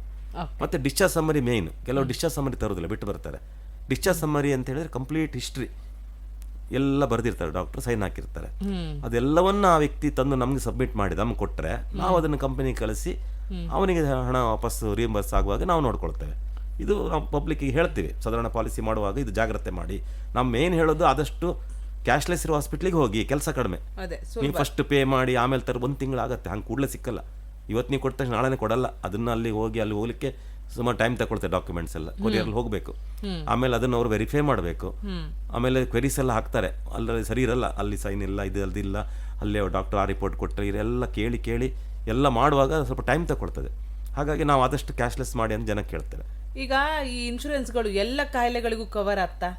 ಹಾಂ, ಎಲ್ಲ ಕಾಯಿಲೆ ಕವರ್ ಆಗುತ್ತೆ, ಅದಕ್ಕೋಸ್ಕರ ಇನ್ಶೂರೆನ್ಸ್ ಇರೋದು. ಆದರೆ ಅಲ್ಲಿ ಕೆಲವು ಕಂಡೀಷನ್ಸ್ ಎಲ್ಲ ಇರ್ತದೆ, ಅದಕ್ಕೆ ನಾವು ಮೊದಲೇ ಪಾಲಿಸಿ ಮಾಡುವಾಗ ನಾವು ಜನರಿಗೆ ಹೇಳಲೇಬೇಕು. ಒಬ್ಬ ಏಜೆಂಟ್ನ ಕರ್ತವ್ಯ ಅದು, ಮತ್ತೆ ನಿಮ್ಮ ಕರ್ತವ್ಯ, ಪಾಲಿಸಿ ತಕ್ಕೊಳ್ಳೋರದ್ದು ಕರ್ತವ್ಯ ಅದು. ನೀವೊಂದು ಮೊಬೈಲ್ ತಗೊಳ್ಳುವಾಗ ಅದರಲ್ಲಿ ಎಷ್ಟು GB ಇದೆ, ಎಷ್ಟು RAM ಇದೆ, ಅದು ಕ್ಯಾಮರಾ, ಅದ್ರದ್ದೆಲ್ಲ ನೀವು ಕೇಳೋದಿಲ್ವಾ? ಈಗ ಹೋಗಿ ತಗೊಳ್ತೀರಾ, ಯಾವ ಕಂಪನಿ, ಅದ್ರ ವಾರಂಟಿ ಎಷ್ಟು, ಗ್ಯಾರಂಟಿ ಎಷ್ಟು, ಅದಕ್ಕೆ ಏನು ಎಕ್ಸ್ಟ್ರಾ ಗಿಫ್ಟ್ ಕೊಡ್ತೀರಿ, ಎಲ್ಲವನ್ನ ಕೇಳಿ ನೀವು ತಗೊಳ್ತೀರಿ.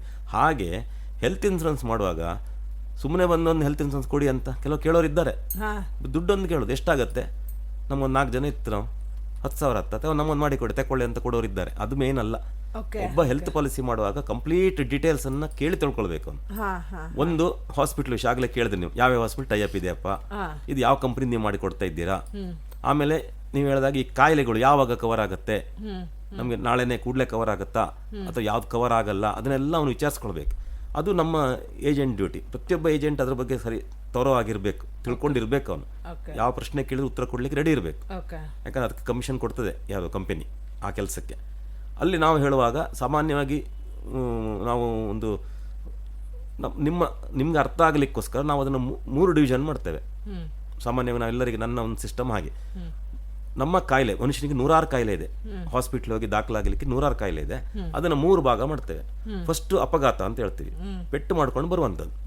ರಸ್ತೆ ಅಪಘಾತ, ಬೆಂಕಿ ತಾಗೋದು, ಬಾತ್ರೂಮಲ್ಲಿ ಜಾರಿ ಬೀಳೋದು, ಮರದಿಂದ ಬಿಲ್ಡಿಂಗಿಂದ ಅಂದರೆ ಫಾಲ್ ಫ್ರಮ್ ದ ಹೈಟ್ ಮೇಲಿಂದ ಬೀಳುವಂಥದ್ದು, ಆಮೇಲೆ ಬಾವಿ ಕೆರೆ ಹೊಳೆಗೆ ಬೀಳುವಂಥದ್ದು, ಈಜ್ಲಿಕ್ಕೆ ಹೋದಾಗ ಬೀಳೋದು, ಸಮುದ್ರಕ್ಕೆ ಮೀನು ಹಿಡ್ಲಿಕ್ಕೆ ಹೋದಾಗ ಬೀಳ್ತಾರೆ, ಬಟ್ಟೆ ಒಗಿಲಿಕ್ಕೆ ಹೋದಾಗ ಬೀಳ್ತಾರೆ, ಕೆರೆಗೆಲ್ಲ ಬೀಳ್ತಾರೆ, ಇದೆಲ್ಲ ನೀರಿಗೆ ಬೀಳುವಂಥದ್ದು, ಕಡೆಗೆ ಹಾವು ಕಚ್ಚುವಂಥದ್ದು, ಹುಚ್ಚುನಾಯಿ ಕಚ್ಚುವಂಥದ್ದು, ಆಮೇಲೆ ಚಿರತೆ ದಾಳಿ, ಆನೆ ದಾಳಿ, ಹೀಗೆ ಪ್ರಾಣಿಗಳ ದಾಳಿಯಿಂದಾಗಿ ಜೇನುನೊಣ ದಾಳಿ ಇದೆಲ್ಲ ಇರ್ತದೆ.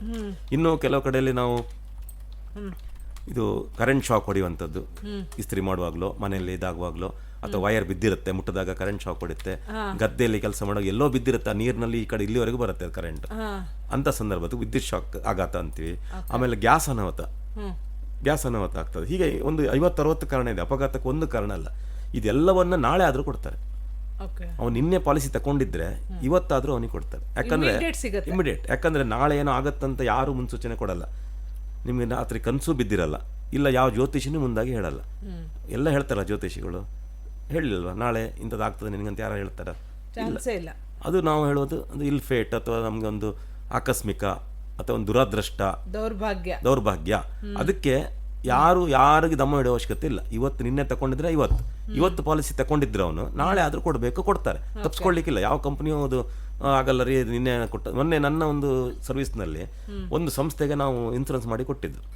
ಅವರು ಬೇರೆ ಕಂಪನಿ ಇದ್ರು, ನಮ್ಮ ಕಂಪನಿಗೆ ಪೋರ್ಟ್ ಗೊತ್ತಲ್ಲ, ಬೇರೆ ಕಂಪನಿ ಇದ್ರೆ ನಾವು ಪೋರ್ಟ್ ಮಾಡ್ಕೊಳ್ಳಿಕ್ಕೆ ಆಗ್ತದೆ, ಕಂಟಿನ್ಯೂಷನ್ ಕೊಡ್ತಾರೆ, ಆಗತ್ತೆ.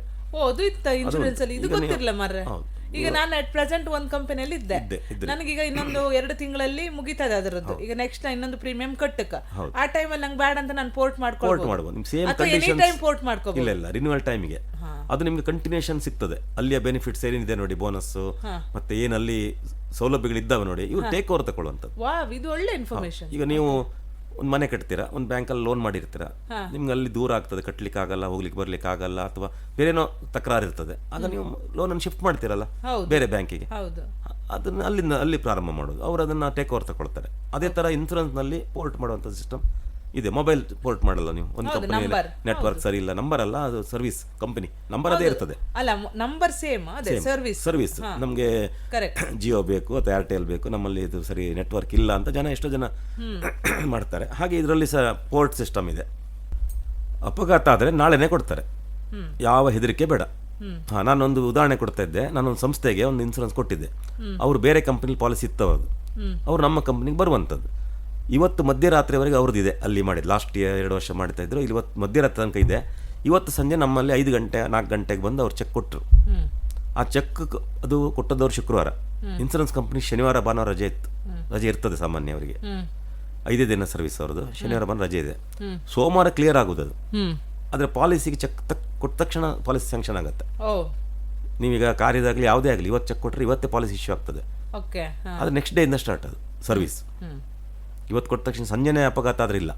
ಇವತ್ತು ನಾನು ಹೇಳಿದ್ನಲ್ಲ ಕೂಡಲೇ ಕೊಡ್ತಾರೆ ಅಂದ್ರೆ ಇವತ್ತು. ಆದರೆ ರಸ್ತೆ ಅಪಘಾತ ಆದ್ರೆ ಮಾತ್ರ ಇವತ್ತೇ ಕೊಡ್ತಾರೆ. ಈಗ ಬೆಳಿಗ್ಗೆ 12 ಗಂಟೆ ಹಣ ಕಟ್ಟಿದ್ರೆ ಅವನಿಗೆ ದಾಖಲೆಗಳು ಮೊಬೈಲಿಗೆ ಕೂಡಲೇ ಬಂದ್ಬಿಡುತ್ತೆ. ಅದೇ ದಿನ ಅವನ ಗ್ರಾಚಾರಕ್ಕೆ 5 ಗಂಟೆಗೆ ಸಂಜೆ ಒಂದು ಅಪಘಾತ, ರಸ್ತೆ ಅಪಘಾತ ಆದರೆ ಅಲ್ಲಿ ಸಾಕ್ಷಿ ಇರುತ್ತೆ, ಕಾರು ಅಥವಾ ಬೈಕು ಏನೋ, ಆವಾಗ ಪೊಲೀಸ್ ಬಂದೇ ಬರ್ತಾರೆ, FIR ಆಗುತ್ತೆ. ಆ ಪೆಟ್ಟಿಗೂ ಕೊಡ್ತಾರೆ, ಅದೇ ದಿನ ಆದರೂ ಕೊಡ್ತಾರೆ. ಯಾಕಂದ್ರೆ ಅಲ್ಲಿ ಆಮೇಲೆ ಆದಿದ್ದಲ್ವ, ಮೊದಲದ್ದಲ್ಲ. ನಮ್ಮಲ್ಲಿ ಕೆಲವರು ಬರ್ತಾರೆ, ನಿನ್ನೆ ಬಿದ್ದಿರ್ತಾರೆ, ಹಿಂದಿನ ದಿನ ಆಗಿದೆ. ಎಷ್ಟೋ ಅನುಭವ ಆಗಿದೆ ನನಗೆ. ನಿನ್ನೆ ಬಿದ್ದಿದ್ದಾರೆ, ಹಿಂದೆ ಭಾನುವಾರ ಬಿದ್ದಿದ್ದಾರೆ, ಹಾಸ್ಪಿಟ್ಲ್ ಬಂದಿದ್ದಾರೆ, ಟ್ರೀಟ್ಮೆಂಟ್ ಚಾಲೂ ಆಗಿದೆ, ಅಲ್ಲಿ 1 ಲಕ್ಷ ಖರ್ಚಿದೆ ಅಂತಾರೆ, ಏನೂ ಮಾಡಿಲ್ಲ. ಸೋಮವಾರ ನಮ್ಮ ಹತ್ರ ಬರ್ತಾರೆ, ಒಂದು ಪಾಲಿಸಿ ಮಾಡಿ ಕೊಡಿ ನನ್ನ ತಮ್ಮನಿಗೆ ಅಂತಾರೆ. ನಮ್ಗೆ ಗೊತ್ತಿದೆ ವಿಷಯ ಬಿದ್ದಿದೆ ಅಂತೇಳಿ. ಅದು ಆಗಲ್ಲ ಸರ್, ಅದು ನಾವು ಏನು ಮಾಡ್ತೇವೆ, ನೀವು ಒಂದು ಪಾಲಿಸಿ ಮಾಡಿ ಕೊಡಿ ಆ ಥರ. ಅಂದರೆ ಅವರಿಗೆ ಏನಂದರೆ ಇವತ್ತು ಬಿದ್ದ ಅಂತ ಮಾಡುವಂಥ ಈ ಥರ ಐಡಿಯಾಗಳು ಅವರದ್ದು. Back dated. ಮೊದಲೆಲ್ಲ ಆಗ್ತಿತ್ತು, ತುಂಬ ಇನ್ಶೂರೆನ್ಸ್ ಕಂಪನಿ ಮೋಸ ಆಗ್ತಿತ್ತು. ಕಂಪನಿ ಮೋಸ ಮಾಡೋದು, ಜನ ಮೋಸ ಮಾಡೋದು ಕಂಪನಿಗಳಿಗೆ. ಆದರೆ ನಾನು ಅದು ಒಪ್ಪಲಿಲ್ಲ. ಅದೆಲ್ಲ ಆಗೋದಿಲ್ಲ, ಮಾಡಲಿಕ್ಕೆ ಆಗೋದಿಲ್ಲ ಅಂತ ಹೇಳಿದೆ. ಕೆಲವ್ರು ಮಾಡ್ತಾರೆ. ಕಡೆಗೆ ಅವ್ರು ಏನು ಮಾಡಿದರು, ಬೇರೆ ಮೂಲಕ ಮಾಡಿದರು, ಇನ್ಶೂರೆನ್ಸ್ ಮಾಡಿಕೊಂಡು ಏನು ಮಾಡೋದು ಅಂತ ಹೇಳಿದ್ರೆ ನೆಕ್ಸ್ಟ್ ಡೇನೇ ಆದಂತೇಳಿ ಪ್ರೂವ್ ಮಾಡಿದೆ. ಅದನ್ನು ಪೇಪರಿಗೆ ನ್ಯೂಸ್ ಕೊಟ್ಟು ಮಾಡ್ತಾರೆ. ಇವತ್ತೆಲ್ಲ ಅದು ಹೇಳೋದಲ್ಲ ವಿಷಯ, ತುಂಬ ನಡೀತದೆ. ನೆಕ್ಸ್ಟ್ ಡೇನೇ ಅವನು ಬೈಕಲ್ಲಿ ಹಿಂದೆ ಕೂತೆ ಬಿದ್ದ ಅಂತ, ಆ್ಯಕ್ಚುಲಿ ಮರದಿನ ಬಿದ್ದದ್ದು, ಅಣ್ಣ ತಮ್ಮ ಹೋಗುವಾಗ ಹಿಂದೆ ಕೂತವ ಬಿದ್ದ ಅಂತೇಳಿ ಮಾಡಿ ಪರಿಹಾರ ತಗೊಂಡ್ರು ಅದು. ಹಾಗಾಗಿ ಅಪಘಾತಕ್ಕೆ ಅದೇ ದಿನ ಆದರೂ ಕೊಡ್ತಾರೆ. ರಸ್ತೆ ಅಪಘಾತ ಆದರೆ ಮಾತ್ರ. ಬೇರೆ ಯಾವುದೇ ಅಪಘಾತಕ್ಕೆ ಪ್ರೂಫ್ ಇಲ್ಲದೇ ಇರೋದ್ರಿಂದ ನೆಕ್ಸ್ಟ್ ಡೇ ನಾವು ಕೊಡ್ತೀವಿ ಅಂತಾರೆ. ಯಾರು ನೋವು ಇಟ್ಕೊಂಡು ಕೂತ್ಕೊಳ್ಳೋದಿಲ್ಲ ಮಾರನೇ ದಿನದವರೆಗೆ. ಇವತ್ತಿಗೆ ಮಧ್ಯಾಹ್ನ 3 ಗಂಟೆಗೆ ಅಥವಾ ಬೆಳಗ್ಗೆ ಬಿದ್ದವನು ಇವತ್ತು ಇನ್ಶೂರೆನ್ಸ್ ಮಾಡಿ ನಾಳೆ ದಾಖಲಾಗೋದಿಲ್ಲ ಅವನು. ಮೊದಲೆಲ್ಲ ಕೈಯಲ್ಲಿ ಬರೆದು ದಾಖಲೆ ಮಾಡಿ, ಈಗೆಲ್ಲ ಕಂಪ್ಯೂಟರಿಸ್ಟ್. ಈಗ ನೀವು ಹಾಸ್ಪಿಟ್ಲಿಗೆ ಬಂದ ತಕ್ಷಣ ಅಲ್ಲಿ ಡೇಟ್ ಟು ಟೈಮ್ ಎಂಟ್ರಿ ಆಗುತ್ತೆ ಬಿಲ್ಲಲ್ಲಿ. ಮೆಡಿಸಿನ್ ತಗೊಂಡ್ರು ಎಂಟ್ರಿ ಆಗುತ್ತೆ. ಎಕ್ಸ್ರೇ ತೆಗೆದ್ರು ಮೊದಲೆಲ್ಲ ಬ್ಲ್ಯಾಂಕ್ ಯಾರ್ದೋ ಎಕ್ಸ್ರೇ ತೋರಿಸ್ತಿದ್ರು, ಇದೇ ನನ್ನ ಎಕ್ಸ್ರೇ ನೋಡಿ ಕೈದಂತ. ಈಗ ಆಗಲ್ಲ. ಈಗ ನಿಮ್ಮ ಹೆಸರು ಬರುತ್ತೆ, ಟೈಮ್ ಬರುತ್ತೆ, ಎಲ್ಲ ಹಾಸ್ಪಿಟ್ಲ್ಸ್ ಎಲ್ಲ ಬರುತ್ತೆ ಎಕ್ಸ್ರೇಯಲ್ಲಿ. ಸ್ಕ್ಯಾನಿಂಗ್ ಮಾಡಿದ್ರು ಬರುತ್ತೆ. ಹಾಗಾಗಿ ಯಾರಿಗೂ ಮೋಸ ಮಾಡಲಿಕ್ಕಾಗೋದಿಲ್ಲ, ಎಲ್ಲ ರೆಕಾರ್ಡ್ ಈಗ. ಹಾಗಾಗಿ ನ್ಯಾಯಕ್ಕೆ ಬೆಲೆ. ಈಗ ಕಂಪನಿ ಹೇಳೋದು ಅದೇನೆ, ನಾವು ನಿಜವಾಗಿ ಯಾರಿಗೆ ತೊಂದರೆ ಆಗಿದೆ ನಾವು ಮೋಸ ಮಾಡೋದಿಲ್ಲ, ಕೊಡ್ತೇವೆ. ಆದರೆ ಅನಾವಶ್ಯಕ, ಯಾಕಂದ್ರೆ ಪಬ್ಲಿಕ್ ಹಣ ಅದು. ಇನ್ಸೂರೆನ್ಸ್ ಅನ್ನೋದೇ ನಾವು ಕೈಯಿಂದ ಕೊಡೋದಲ್ಲ. 1,000 ಜನ ಕಟ್ತಾರೆ, ಎಷ್ಟೋ ಕೋಟಿ ಒಟ್ಟಾಗ್ತದೆ. ಯಾರಿಗೆ ತೊಂದರೆ ಆಗಿದೆ ಅವ್ರಿಗೆ ಕೊಡಬೇಕಲ್ಲ. ಈಗ ನಾವು ಇನ್ಶೂರೆನ್ಸ್ ಬೇಕು, ಹೆಲ್ತ್ ಇನ್ಶೂರೆನ್ಸ್ ಬೇಕಂತ ಕಾಲ್ ಮಾಡಿದಾಗ ಅವ್ರು ನಮ್ಗೆ ಇನ್ಶೂರೆನ್ಸ್ ಕೊಡೋ ಮುಂಚೆ ಕೇಳ್ತಾರೆ ಅಂತಂದ್ರೆ, ನಿಮ್ಗೆ ಈಗಾಗಲೇ ಯಾವುದಾದ್ರೂ ಕಾಯಿಲೆಗಳಿದ್ದಾವ, ಹಾಸ್ಪಿಟಲಿಗೆ ಅಡ್ಮಿಟ್ ಆಗಿದ್ದೀರಾ, ಈ ಡೀಟೇಲ್ಸ್ ಎಲ್ಲ ತಕ್ಕಂತ್ರ. ಒಂದ್ ವೇಳೆ ಆಲ್ರೆಡಿ ಇದ್ರೆ, ಈಗ ಕೆಲವೊಂದಕ್ಕದು ಅಪ್ಲೈ ಆತಿಲ್ಲ, ಸ್ವಲ್ಪ ಟೈಮ್, ಕೆಲವು ಕಾಯಿಲೆಗಳಿಗೆ ನೀವು 1-2 ವರ್ಷ 1 ವರ್ಷ ಕಾಯ್ಕತ್ತ, ಕೆಲವುದು 1 ತಿಂಗಳ ನಂತರ ನಿಮ್ಗೆಲ್ಲ ಆಕ್ಟಿವೇಟ್ ಆಗ್ತ, ಹಿಂಗೆ ಅದೆಲ್ಲ ಎಂತ ಒಂಚೂರು ಹೇಳಿಕಮ್ಮ. ಅದಕ್ಕೆ ನಾವು ಆಗ ಅದು ಅರ್ಧ ಆಯ್ತದ ಹೇಳುವಾಗ ನಾವು ಅದನ್ನು 3 ಡಿವಿಷನ್ ಮಾಡ್ತೀವಿ. ಫಸ್ಟ್ ಅಪಘಾತ, ಅದನ್ನ ಹೇಳದೆ ನಿಮಗೆ ನಾಳೆ ಆದರೂ ಕೊಡ್ತಾರೆ, ಯಾವ ಹೆದರಿಕೆ ಬೇಡ. ಅದು ಹೊಸ ಪೆಟ್ಟಿಗೆ ಮಾತ್ರ, ಹಳೆ ಪೆಟ್ಟಿಗಿಲ್ಲ. ಫಾರ್ ಎಕ್ಸಾಂಪಲ್ ಯಾರೋ ಒಂದು 15 ದಿವಸದಿಂದ ಬಿದ್ದಿರ್ತಾನೆ, 1 ವಾರದ ಹಿಂದೆ ಹಾಸ್ಪಿಟ್ಲಿಗೆ ಬಂದಿದ್ದಾನೆ, ಅರ್ಧ ಟ್ರೀಟ್ಮೆಂಟ್ ಆಗಿ ಮನೆ ಹೋಗ್ತಾರೆ ಕೆಲವರು. ಅಂದರೆ ಅಲ್ಲಿ ಮತ್ತೆ ಖರ್ಚಿಲ್ಲ ಮಾಡಲಿಕ್ಕೆ ಅವ್ರ ಹತ್ರ. ಏನೋ ಹಾಕಬೇಕು, ಬಾಲ್ ಹಾಕಬೇಕು, ರಾಡ್ ಹಾಕಬೇಕು, ಏನೇನೋ ಡಾಕ್ಟ್ರು ಅದನ್ನು ಪೆಂಡಿಂಗ್ ಇಡ್ತಾರೆ. ಅಂದರೆ ಜೀವ ಹೋಗೋದಿಲ್ಲ, ದುಡ್ಡು ಅಡ್ಜಸ್ಟ್ ಮಾಡ್ಕೊಂಡು ಬನ್ನಿ, ಅದು ಫರ್ದರ್ ಟ್ರೀಟ್ಮೆಂಟ್ ಮುಂದೆ ಕೊಡೋಣ ಅಂತ ಮನೆ ಕಳಿಸ್ತಾರೆ. ಅಂಥವರು ಇನ್ಸೂರೆನ್ಸ್ ಮಾಡ್ತಾರೆ ನಮ್ಮಲ್ಲಿ. ಯಾಕಂದ್ರೆ ನಾವು ಇನ್ಸೂರೆನ್ಸ್ ಮಾಡುವಾಗ ಜನರನ್ನು ನೋಡಿ ಮಾಡೋದಿಲ್ಲ. ಈಗ ನೀವು ಬಂದು ನನ್ನ ತಂದೆ ತಾಯಿಗೆ ಮಾಡಿ, ನನ್ನ ಯಜಮಾನರಿಗೆ ಮಕ್ಕಳಿಗೆ ಮಾಡಿ ಅಂದರೆ ಅವರನ್ನು ನಾವು ನೋಡೋದಿಲ್ಲ. ನೀವೇ ಹೇಳೋದು ಗುಡ್ ಫೇತ್. ಇನ್ಸೂರೆನ್ಸ್ ಅನ್ನೋದು ಗುಡ್ ಫೇತಲ್ಲಿ ಮಾಡೋದು. ನೀವು ಡಿಕ್ಲೇರ್ ಮಾಡೋದು, ನೋಡಿ ನಾನು ಚೆನ್ನಾಗಿದ್ದೇನೆ, ನನ್ನ ಮನೆಯಲ್ಲಿ ಇರುವ ಎಲ್ಲ ಸದಸ್ಯರು ಚೆನ್ನಾಗಿದ್ದೇವೆ, ನಾಳೆ ಏನಾದ್ರು ತೊಂದರೆ ಆದರೆ ನನಗೆ ಬೇಕು ಅಂತ ನೀವು ಕೇಳೋದು. ಏನಾದ್ರು ತೊಂದರೆ ಇದ್ದರೆ ನೀವು ಹೇಳಬೇಕು. ಹಾಗಾಗಿ ಅಪಘಾತಗಳು ಹಳೆಯ ಅಪಘಾತಕ್ಕೆ ಕೊಡಲ್ಲ. ಮದ್ದಿನ ಹಳೆ ನೋವು, ಈಗ ಚಳಿಗಾಲ, ಈಗ ಹಗುರ ನೋವು ಶುರು ಆಗುತ್ತೆ ಕೆಲವರಿಗೆ. ಹಳೆ ಪೆಟ್ಟು 1 ವರ್ಷದ ಹಿಂದೆ ಬಿದ್ದದ್ದು ಟ್ರೀಟ್ಮೆಂಟ್ ಆಗಿದೆ ಅವರಿಗೆ, ಅದು ನೋವು, ನರ ನೋವು, ಬೆನ್ನು ನೋವು, ಸೊಂಟ ನೋವು ಬಂದು ಮಲ್ಕೊಳ್ತಾರೆ ಕೆಲವರು. ಫಿಸಿಯೋಥೆರಪಿ ಮಾಡ್ತಾರೆ, ಅದಕ್ಕೆಲ್ಲ ಕೊಡೋದಿಲ್ಲ ಕಂಪನಿ. ಯಾವುದು ನೀವು ಇನ್ಸೂರೆನ್ಸ್ ಮಾಡಿದ ನಂತರ ಬರುತ್ತೆ ಆ ಪೆಟ್ಟಿಗೆ ಮಾತ್ರ, ಮೊದಲಿದ್ದಕ್ಕೆ ಯಾವುದಕ್ಕೂ ಬರಲ್ಲ. ಅದು ಜನರಿಗೆ ಅರ್ಥ ಆಗಲ್ಲ. ನಂಗೆ ನಿನ್ನೆ ಶುರುವಾದದ್ದು ಅಂತಾರೆ, ನಿನ್ನೆ ಬಿದ್ದೆ ಅಂತ. ಬಿದ್ದರಲ್ಲಿ ಗಾಯ ಆಗಬೇಕು, ರಕ್ತ ಬರಬೇಕು, ಅದೆಲ್ಲ ಇದೆ. ಅದರಲ್ಲಿ ಏನು ಸಿಂಪ್ಟಮೇ ಇಲ್ಲ, ಒಳಗಿಂದ ನೋವು. ಈಗ ನನಗೀಗ ಕೈ ಒಳಗೆ ನೋವಿದ್ದು ನಿಮ್ಗೆ ಕಾಣ್ತದೆ ಒಳಗಿದ್ದು, ಇದು ಅಪಘಾತ ಅಂತ ಎಣಿಸ್ತೀರ ನೀವೀಗ? ಈಗ ನನ್ನ ಕೈಗೆ ಸಿಕ್ಕಾಪಟ್ಟೆ ನೋವಿದೆ ಇಲ್ಲಿ, ಸಿಕ್ಕಾಪಟ್ಟೆ ಅಂದರೆ ನನಗೆ ತಡೀಲಿಕ್ಕೆ ಆಗ್ತಾ ಇಲ್ಲ.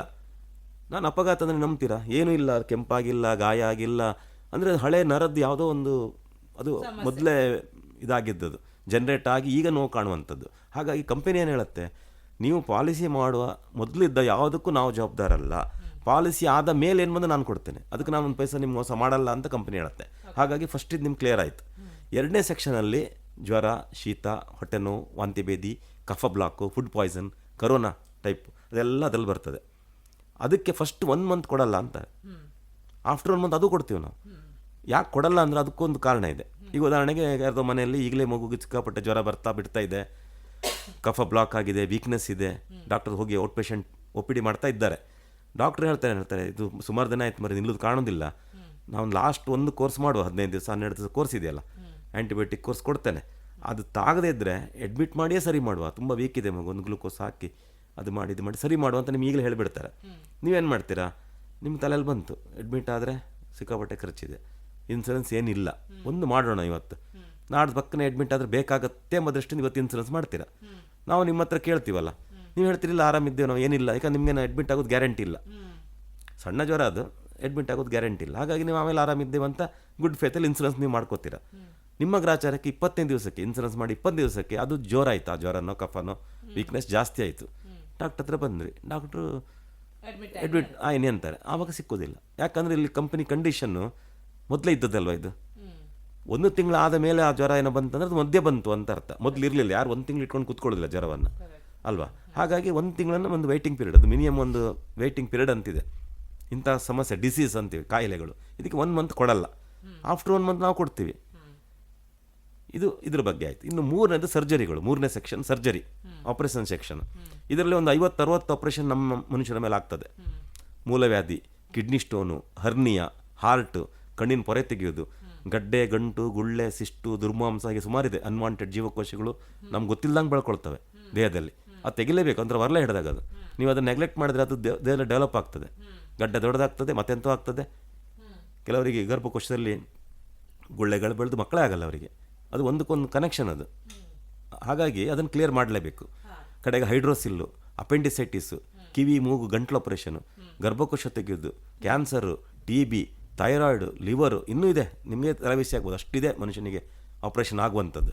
ಇದೆಲ್ಲವನ್ನೂ ಉಂಟಲ್ಲ, ಫಸ್ಟು 2 ಇಯರ್ಸ್ ಕೊಡೋದಿಲ್ಲ ಹೇಳಿಯೇ ಪಾಲಿಸಿ ಕೊಡೋದು. ಕೆಲವು ಏಜೆಂಟ್ರು ಹೇಳ್ತಾ ಇಲ್ಲ ಅಷ್ಟೇ, ಅದು ತಿಳ್ಕೊಳ್ಬೇಕು ಪ್ರತಿಯೊಬ್ಬರು. ಫಸ್ಟ್ 2 ಇಯರ್ಸ್ ಯಾಕೆ ಕೊಡೋದಿಲ್ಲ ಅಂತ ಕೇಳ್ಬೋದು ಜನ. ಯಾಕಂದರೆ ಇದು ಯಾವ ಕಾಯಿಲೆ ಇದೆಯಲ್ಲ, ಇದು ಯಾವುದು ನಿಮಗೆ ದಿಢೀರಂತ ಬರುವಂಥ ಕಾಯಿಲೆ ಅಲ್ಲ. ಇದು ನಿಧಾನಕ್ಕೆ ಡೆವಲಪ್ ಆಗಿ ಬೆಳೆದು ಈಗ ಬಂದದ್ದು ಕಾಯಿಲೆಗಳು. ಹಾಗಾಗಿ ಇನ್ಸೂರೆನ್ಸನ್ನು ಬೇಗ ಮಾಡ್ಕೊಳ್ಳಿ ಅಂತ ನಾವು ಹೇಳೋದು.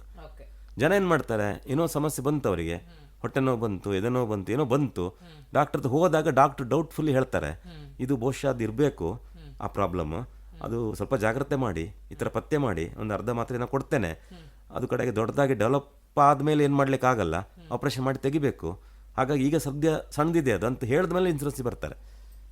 ಅದನ್ನು ಹೇಳಲ್ಲ ನಮ್ಮ ಹತ್ರ ಅವರು. ಈ ಥರ ಹೋಗಿದ್ದು ಡಾಕ್ಟರ್ ಹತ್ರ ಹೋಗಿದ್ದು, ಡಾಕ್ಟರ್ ಹೇಳೋದು ಇಲ್ಲ ನಾವು ಸರಿ ಇದ್ದೇವೆ ಏನಿಲ್ಲ ಅಂತ ಹೇಳ್ತಾರೆ. ಆದರೆ 6 ತಿಂಗಳಲ್ಲೇ ಬಂದೇ ಬಿಡುತ್ತೆ. ಆಗ ಅದು 6 ತಿಂಗಳಲ್ಲೇ ಡೆವಲಪ್ ಆಗಿ ಬಂದದಲ್ಲ. ಅದು ಯಾವುದೇ ಒಂದು ಸರ್ಜರಿ ಆಗಬೇಕಾದ್ರೆ ಅದಕ್ಕೊಂದು ಪೀರಿಯಡ್ ಅಂತ ಇರ್ತದೆ. ಉದಾಹರಣೆ ತೆಂಗಿನ ಮರ, ನಿಮ್ಮ ಕೂಡಲೇ ಕಾಯಿ ಕೊಡುತ್ತೆ ಅದು? ಇಲ್ಲ, ಅದು 5 ವರ್ಷ 6 ವರ್ಷ ಕಾಯಲೇಬೇಕು. ಅದು ನೀವು ಇದೇನು ಪ್ರಯೋಜನ ಇಲ್ಲ, ನಾನು ನೆಟ್ಟು 3 ವರ್ಷ ಆಯಿತು, 2 ವರ್ಷ ಆಯಿತು, ಏನು ಸಿಗ್ತಾ ಇಲ್ಲ ಫಲ ಅಂತ ನೀವು ಕಡ್ದಾಕ್ತೀರಾ? ಇಲ್ಲ, ಒಂದು ಭರವಸೆಲ್ಲ ನೆಟ್ಟಿದ್ದೀರಿ ನೀವು. ಒಂದು 5 ವರ್ಷ ನಾನು ಕಾದರೆ ಮತ್ತು ನನ್ನ ಲೈಫ್ ಟೈಮ್ ನಾನು ಇರೋವರೆಗೆ ನನ್ನ ಮಕ್ಕಳಿಗೆ ಮೊಮ್ಮಕ್ಕಳಿಗೂ ಆಗುತ್ತೆ. ತೆಂಗಿನ ಮರ ನಮಗೆ ಸರ್ವಿಸ್ ಕೊಡ್ತದೆ. ಹಾಗೆ ಈ ಹೆಲ್ತ್ ಇನ್ಸೂರೆನ್ಸ್ ಅನ್ನೋದು ನಮ್ಗೆ ದಿಢೀರ್ ಕೂಡಲೇ ಆಗಬೇಕು ಅಂತ ಮಾಡ್ಕೊಳ್ಳೋದಲ್ಲ. ಮುಂದಕ್ಕೆ ನನಗೆ ತೊಂದರೆ ಆದರೆ ಬೇಕು ಅಂತ ಈಗ ಮಾಡ್ಕೊಳ್ಳುವಂಥದ್ದು, ನಾಳೆಗಾಗಿ ಈಗ ನಾವು ತಗೊಳ್ಳುವಂಥದ್ದು. ಇಲ್ಲಿ ಸರ್ಜರಿಯಲ್ಲಿ ಎಲ್ಲ ಸರ್ಜರಿ ನಿಮಗೆ 2 ವರ್ಷ ಕಾಯ್ದು ಬೇಡ. ಇಲ್ಲಿ ಒಂದು 3-4 ನಮಗೆ ಫಸ್ಟ್ ಇಯರೇ ಕೊಡ್ತಾರೆ.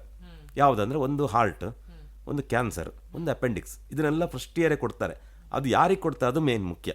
ಯಾರಿಗೆ ಕೊಡ್ತಾರೆ ಅಂದರೆ ಅವನಿಗೆ ಮೊದಲು ಆ ಸಿಂಪ್ಟಮ್ ಇರಬಾರ್ದು, ಮೊದಲೇ ಅವನಿಗೆ ಒಂದು ಅಟ್ಯಾಕ್ ಆಗಿದೆ, ಮೊದಲೇ ಅವನಿಗೆ BP ಶುಗರ್ ಎಲ್ಲ ಇತ್ತು, ಅದರಿಂದ ಬರುತ್ತೆ. ಇವತ್ತು ಮನುಷ್ಯನಿಗೆ BP ಶುಗರ್ ಇದೆಯಲ್ಲ, ಅದು ಎಲ್ಲ ಕಾಯಿಲೆಯ ಮರಣಾಂತಿಕ ಕಾಯಿಲೆ ಮೂಲ ತಾಯಿ ಬೇರೆ ಅಂತ ಹೇಳ್ತೀವಿ. ಅದಕ್ಕೆ ನಾವು ಕೆಲವರು ನೆಗ್ಲೆಕ್ಟ್ ಮಾಡ್ತೀವಿ. BP ಶುಗರ್ ಅದು ಕಾಮನ್ ರೀ, ಎಲ್ಲರಿಗಿದೆ. ಸೊ ಇವು 3 ಹಾರ್ಟು ಮತ್ತು ಇನ್ನೊಂದು ಯಾವ್ದು ನೀವು ಹೇಳಿದೀನಿ 2 ಕ್ಯಾನ್ಸರ್ ಆ್ಯಂಡ್ ಅಪೆಂಡಿಕ್ಸ್, ಇವು 3 ತುರ್ತು ಎನಿ ಟೈಮ್ ಆದ್ರೂ. ಅಪೆಂಡಿಕ್ಸನ್ನು 2 ತಿಂಗಳಲ್ಲಿ ಕೊಡ್ತಾರೆ. ಅದು ನಿಮಗೆ ಗೊತ್ತಾಗಲ್ಲ, ನಮಗೆ ಅಪೆಂಡಿಕ್ಸ್ ಇತ್ತಂತಲೇ ಗೊತ್ತಾಗಲ್ಲ. ಅಪೆಂಡಿಕ್ಸ್ ಇರುತ್ತೆ, ಅದು ಗಾತ್ರ ದೊಡ್ಡದಾಗಿ ಅದು ಲೇಟ್ ಮಾಡಿದ್ರೆ ಹೊಡಿತದೆ, ನಿಮಗೆ ಟೈಮೇ ಕೊಡಲ್ಲ ಡಾಕ್ಟ್ರು. ಇವತ್ತು ಅಡ್ಮಿಟ್ ಆಗಿ ಅಂದರೆ ಇಲ್ಲ, ಒಂದು 2 ದಿನ ಟೈಮ್ ಕೊಡ್ತಾರೆ. ನೀವು ಇನ್ಸೂರೆನ್ಸ್ ಮಾಡಿ ಮತ್ತೆ ನಾನು ಮುಂದೆ ಆಪ್ರೇಷನ್ ಮಾಡ್ಕೊಳ್ತೇ ಹೇಳಿ ಮಾಡಲಿಕ್ಕಾಗಲ್ಲ. ಹಾಗಾಗಿ ಅಪೆಂಡಿಕ್ಸ್ ಅನ್ನೋದು ಈಗ ತುಂಬ ಕಾಮನ್ ಆಗಿದೆ. ಈಗ ಮೊದಲು ಭಾಳ ಕಡಿಮೆ ಇತ್ತು. ಅದು ಟೆನ್ಷನಿಗೆ ಬರೋದಂತೆ, ಹೀಟಿಗೆ ಬರೋದಂತೆ, ಬೇರೆ ಬೇರೆ ಕಾರಣ ಇದೆ. ಅದು ಮೆಡಿಕಲ್ ಸೈನ್ಸ್ ಬೇರೆ ಬೇರೆ ಹೇಳ್ತದೆ. ಅಂತೂ ಕಾಯಿಲೆ ಕಾಮನ್ ಆಗಿದೆ. ಹಾಗಾಗಿ ನಾವು ಏನು ಮಾಡಬೇಕಂದ್ರೆ, ಅದು ಬರಬಹುದು ಅಂತ ಪ್ರತಿಯೊಬ್ಬರು ತಿಳ್ಕೊಬೇಕಂತೆ. ನನಗೆ ಬರಲೂಬಹುದು ಅಂತ, ಯಾಕಂದರೆ ಎಲ್ಲರಿಗೂ ಬರ್ತಾ ಇದೆ, ನನಗೂ ಬರ್ಬೋದು. ಹಾಗಾಗಿ ನಾನು ಒಂದು ಹಣ ರೆಡಿ ಮಾಡ್ಕೋಬೇಕು. ಈಗ ಕಡಿಮೆ ಅಂದ್ರೆ ಒಂದು 50,000 ಆಗುತ್ತೆ ಅಪೆಂಡಿಕ್ಸ್ಗೆ, ಆಗತ್ತೆ, ಎಲ್ಲರೂ ಇನ್ಸೂರೆನ್ಸ್ ಮಾಡ್ಕೋಬೇಕು. ಎಸ್, ಇಷ್ಟೆಲ್ಲ ಆದಮೇಲೆ ಒಂದು ಆಸ್ಪತ್ರೆಗೆ ಅಡ್ಮಿಟ್ ಆದಮೇಲೆ ನಮ್ಮ ಹತ್ರ ಹೆಲ್ತ್ ಇನ್ಶೂರೆನ್ಸ್ ಇದೆ, ನಮ್ಮ ಪೂರ ಬಿಲ್ ಅದರಲ್ಲಿ ಆತ್ತ ಅಂಬುದೊಂದು ಪ್ರಶ್ನೆ ಬರ್ತತ್ತೆ. ಅದು ಕೂತ್ರೆ ಇವತ್ತಲ್ಲ, ಮುಂದಿನ ಸಂಚಿಕೆಯಲ್ಲಿ ಸಿಕ್ಕತ್ತೆ. ಈಗಾಗಲೇ ಟೈಮ್ ಆಗಿದೆ. ಸೊ ಮುಂದಿನ ಸಂಚಿಕೆಯ ಈ ಇನ್ಶೂರೆನ್ಸ್ನ ವಿಶೇಷ ಸಂಚಿಕೆಯಲ್ಲಿ ನಿಮಗೆ ಹೆಲ್ತ್ ಇನ್ಶೂರೆನ್ಸ್ ಒಂದ್ಸಲ ನಾವು ಮಾಡಿಸಿ ಒಂದು ಆಸ್ಪತ್ರೆಗೆ ಅಡ್ಮಿಟ್ ಆಗಿ ಅದನ್ನು ಕ್ಲೈಮ್ ಮಾಡಿದಾಗ ಪೂರ್ತಿ ಸಿಕ್ಕತ್ತಾ ಎಂಬುದಕ್ಕೆ ಉತ್ತರನ ನಮ್ಮ ನಿತ್ಯಾನಂದ ಕುಂದಾಪುರ ಅವರು, ನಂದ ಕುಂದಾಪುರ ಅವರು ಈ ಮುಂದಿನ ಸಂಚಿಕೆಯಲ್ಲಿ ಕೊಡ್ತಾರೆ. Sir, thank you so much. ನಮ್ಮ ಇವತ್ತಿನ ಕಾರ್ಯಕ್ರಮದಲ್ಲಿ ಇಷ್ಟು ಲೈಕಿನ ಮಾಹಿತಿ ಕೊಟ್ಟದಕ್ಕಾಗಿ. ಮತ್ತೆ ಮುಂದಿನ ಸಂಚಿಕೆಯಲ್ಲಿ ಭೇಟಿಯಪ್ಪ. ವಂದನೆಗಳು. ಓಕೆ ಕೇಳಿದ್ರೆ ಸದ್ಯಕ್ಕೆ ನಾವು ಹೋಗಿ ಬರ್ತೋ. ನೀವು ಕೇಳ್ತಾರಿ ರೇಡಿಯೋ ಕುಂದಾಪುರ. ಇದು Bhandarkars arts and science college ಕುಂದಾಪುರದ ಸಮುದಾಯ ಬಾನುಲಿ ಕೇಂದ್ರ, ಕುಂದ ಕಟ್ಟಗಳ ಪ್ರಕೃತಿಯ ಸ್ವರ. ನಾನು RJ ಜ್ಯೋತಿ. ಇನ್ಶೂರೆನ್ಸ್ ಬಗೆಗಿನ ಈ ವಿಶೇಷ ಕಾರ್ಯಕ್ರಮ ಮುಂದಿನ ಸಂಚಿಕೆಯಲ್ಲಿ ಮತ್ತಿರುತ್ತೆ. ಹೆಲ್ತ್ ಇನ್ಶೂರೆನ್ಸ್ ಬಗ್ಗೆ ನಾವು ಕಂಟಿನ್ಯೂ ಆಗಿ ಮಾತಾಡ್ತೋ. ಕೇಳ್ತಾ ಇರಿ ರೇಡಿಯೋ ಕುಂದಾಪುರ.